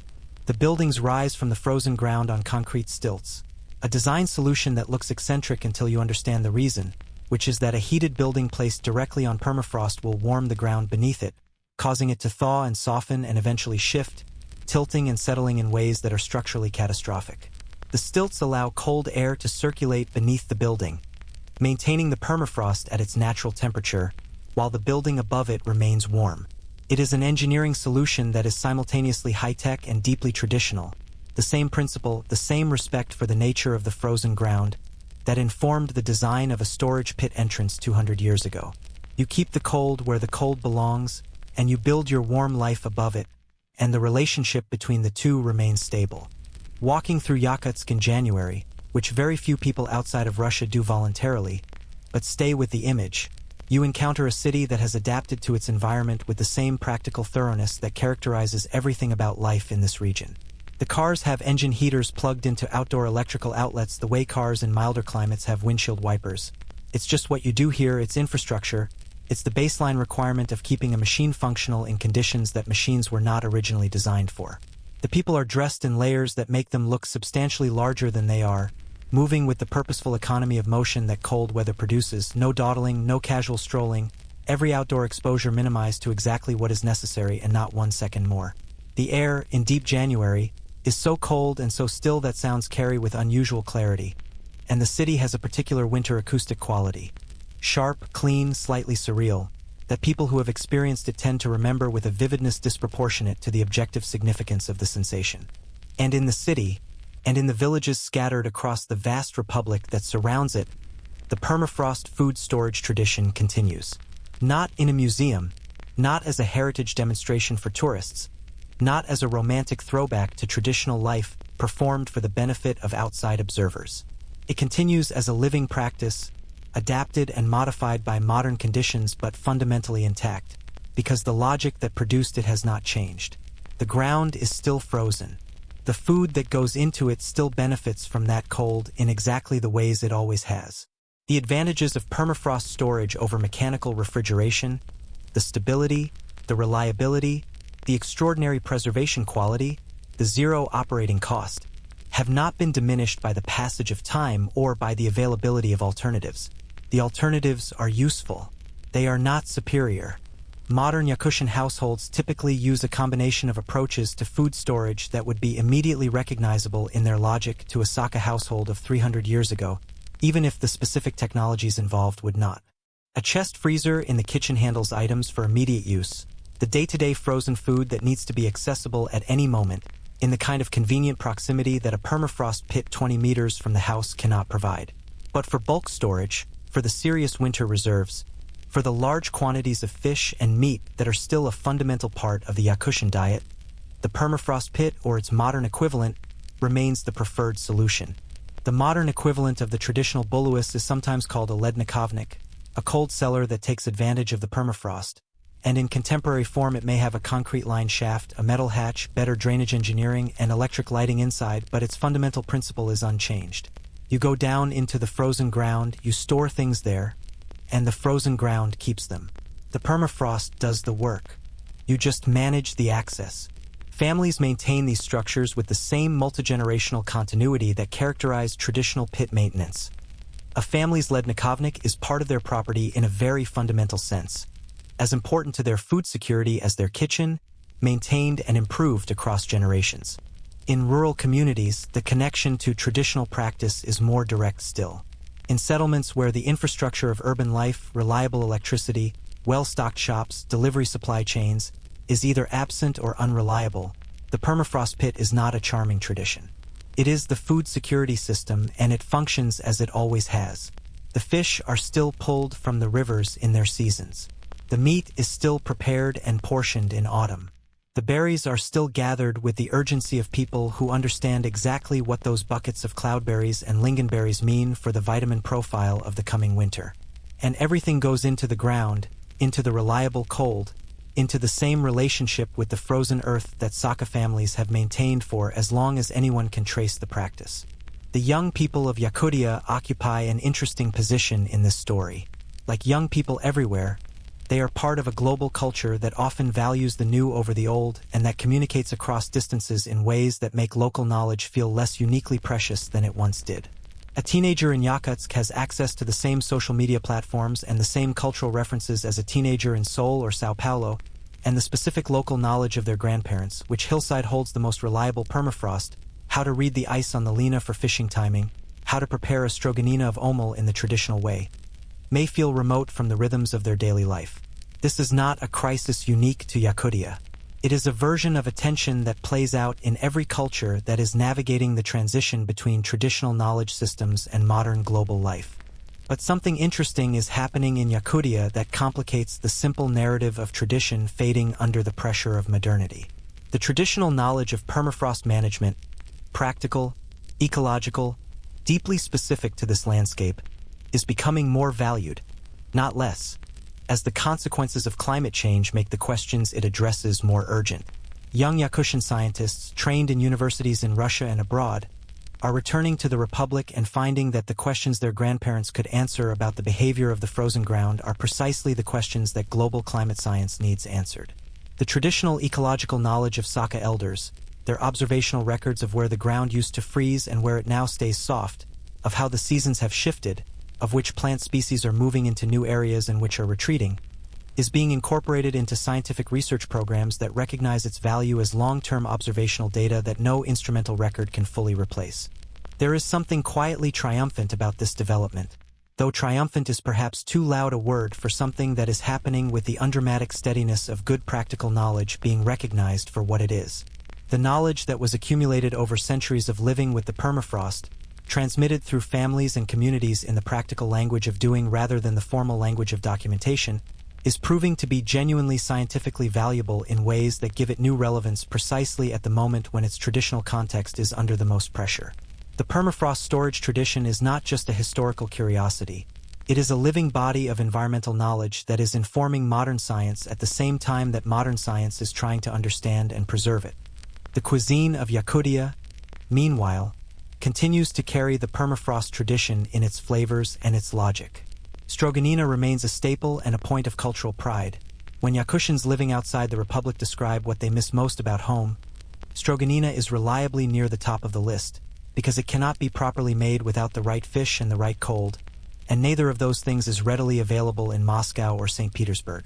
The specific flavor profile of permafrost-stored fish, that clean, pure, cold-preserved quality that no mechanical freezer quite replicates, is recognizable to people who grew up with it and irreplaceable to them in a way that is not about nostalgia exactly but about something more fundamental. the flavor of a food system that works, that has always worked, that produces results that nothing else can match.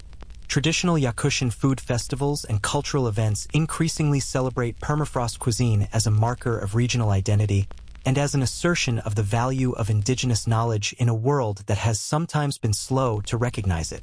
The Sakha Republic has developed a cultural politics around its traditional practices that is both genuine and strategic.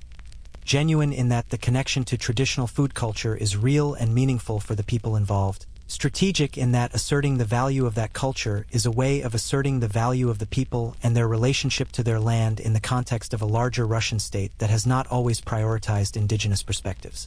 Food is politics here, as it is everywhere, and permafrost storage is a particularly potent symbol because it represents something that no imported technology has improved upon. A quirky and rather wonderful detail about contemporary Yakutian food culture is the existence of permafrost restaurants, establishments in Yakutsk and other towns that have incorporated the visual and sensory experience of the permafrost storage tradition into their dining concept. Some of these have literal underground sections, carved into the permafrost, where guests can experience the cold and the ice-walled stillness of the traditional storage pit environment while eating food that was stored in exactly that way. The experience is deliberately theatrical. This is, after all, a restaurant, and restaurants understand atmosphere, but the theater is grounded in something real. The food genuinely was stored in permafrost. The cold genuinely is what the Sakha have always worked with. The theatrical frame makes it accessible to people who didn't grow up with the practice, but it doesn't misrepresent the practice itself. The permafrost is doing what it has always done, right there behind the ambience. The broader story of how indigenous food systems are being recognized and valued globally provides context for understanding what is happening in Yakutia. From the traditional fermented foods of Korean kimchi culture to the soil storage practices of Andean potato farmers to the smoke preservation traditions of various African cultures, there is an increasing recognition among food scientists, nutritionists, and sustainability researchers that traditional food preservation knowledge represents accumulated empirical wisdom of genuine scientific value. The Yakutian permafrost storage system is an extreme and particularly vivid example of this broader category, but it belongs to the same family of human ingenuity applied to the fundamental problem of keeping food available through times of scarcity. What makes the Yakutian case particularly resonant is the specificity of its relationship to place. The permafrost storage tradition cannot be exported, cannot be replicated in a different environment. It is not a technique that can be written up in a manual and applied universally. It is an expression of a specific relationship between a specific people and a specific landscape, developed over centuries of intimate engagement with conditions that exist nowhere else on Earth in quite the same way. That specificity, which might seem like a limitation, is actually the source of its depth. The knowledge is so finely calibrated to this particular ground, this particular cold, this particular annual cycle, that it has achieved a precision that general solutions never reach. It works here perfectly because it was developed here, for here, by people who understood here as well as any people have ever understood any place. As the permafrost warms and the landscape shifts beneath the feet of contemporary Yakutians, the tradition is adapting, deeper pits, revised site selections, new engineering solutions that work with the changing ground rather than assuming the old conditions. The adaptation is ongoing, as it has always been. The Sakha did not arrive in Yakutia knowing how to use permafrost for food storage. They learned it. They experimented and observed and refined over generations, building the knowledge system piece by piece from the raw material of attention paid to the world around them. They are still doing that. The learning has not stopped. The ground has changed and the knowledge is changing with it because that is what living knowledge does. It lives. It responds. Continues. Tonight, in a house on the edge of Yakutsk, or in a village beside the Lena, or in a settlement deep in the taiga where the permafrost comes to within half a meter of the surface and the stars on a clear January night are thick enough to read by. Tonight, someone has come in from the cold with a fish. A muksun, probably heavy and perfectly frozen. Its surface glazed with the cold of the pit where it has been since October. They set it on the table and take out a knife and begin to work, the thin, translucent slices curling away from the blade, the smell of clean cold fish filling the kitchen. Outside, the temperature is dropping toward the serious cold of midnight. The permafrost is exactly as it has been for 100,000 years, patient, still, deep, holding everything it has been given. The knife moves. The slices fall. The cold does its ancient work. And now, slowly, let that image drift. Let the kitchen fade. Let the cold outside become abstract, something known but not felt. Let the Lena River and the larch forest and the permafrost beneath everything soften at the edges, the way a photograph softens when you hold it at arm's length and let your eyes go slightly unfocused. You've traveled a long way tonight, from the surface of one of the coldest places on Earth down through the active layer and into the deep permafrost, through 10,000 years of mammoth preservation and centuries of Saka ingenuity and the molecular chemistry of perfect cold, through spiritual ceremonies and seasonal calendars and the politics of indigenous knowledge and the quiet triumph of a food system that has outlasted everything the modern world has thrown at it. You can let it all settle now. Let it find its depth, the way things settle in cold water. Slowly, without drama, each element finding its natural resting place. The fish in the pit, the cold in the ground, the knowledge in the people, the time in the ice. Feel how warm you are. Feel the weight of your blanket, the softness of the surface beneath you, the ambient temperature of a room that requires no special engineering to remain habitable. You live in a kind of luxury that the Saka of 3 centuries ago would have recognized as extraordinary, even as they would not have recognized themselves as living without comfort, because comfort is relative to context, and in the context of Yakutia, a warm house and a full storage pit and the knowledge of how to manage both is all the luxury anyone could reasonably want. The permafrost is still there tonight. Beneath the snow, beneath the active layer, beneath the crust of frozen soil and ice, it extends downward into the dark. A kilometer and a half, cold and patient and full of time. It holds what it has always held, keeps what it has always kept. It will still be there, in some form, when everything else about this story has changed beyond recognition. Let that thought carry you down. Down into the warmth beneath your blanket, which is its own kind of insulation, its own kind of preservation, keeping the warmth of you contained against the world, the same principle the Saka applied to their pits and their animals and their houses and their knowledge. Keep the good things in. Let the cold stay outside. Trust the system that has been refined over generations by people who understood what mattered and built their lives around it with quiet, practical brilliance. The cold holds the fish. The blanket holds the warmth. The night holds all of it gently, without effort. You are already drifting. The images are softer now. The ice-blue walls of the pit, the gold of the larch in autumn, the curling slice of frozen fish, the stars over Oymukon thick and cold and impossibly bright. They are becoming something less than images and more than feelings. The way the content of a dream dissolves into its emotional residue as you move further from waking. There is nothing you need to do right now. There is nowhere you need to be. The food is stored. The cold is doing its work. The season is where it should be. Everything that needed to be prepared has been prepared, and all that remains is the long, deep, undisturbed rest of the winter, the permafrost rest, the rest that holds things perfectly, that changes nothing, that preserves everything exactly as it was when you closed your eyes. So close them now, or keep them closed if they already are. Let the last of tonight's cold images melt into simple darkness, and let the darkness be as warm and as patient and as reliable as the frozen ground beneath Yakutia, which has been holding things safe in the dark for longer than any of us can imagine. Sleep well. The cold keeps everything.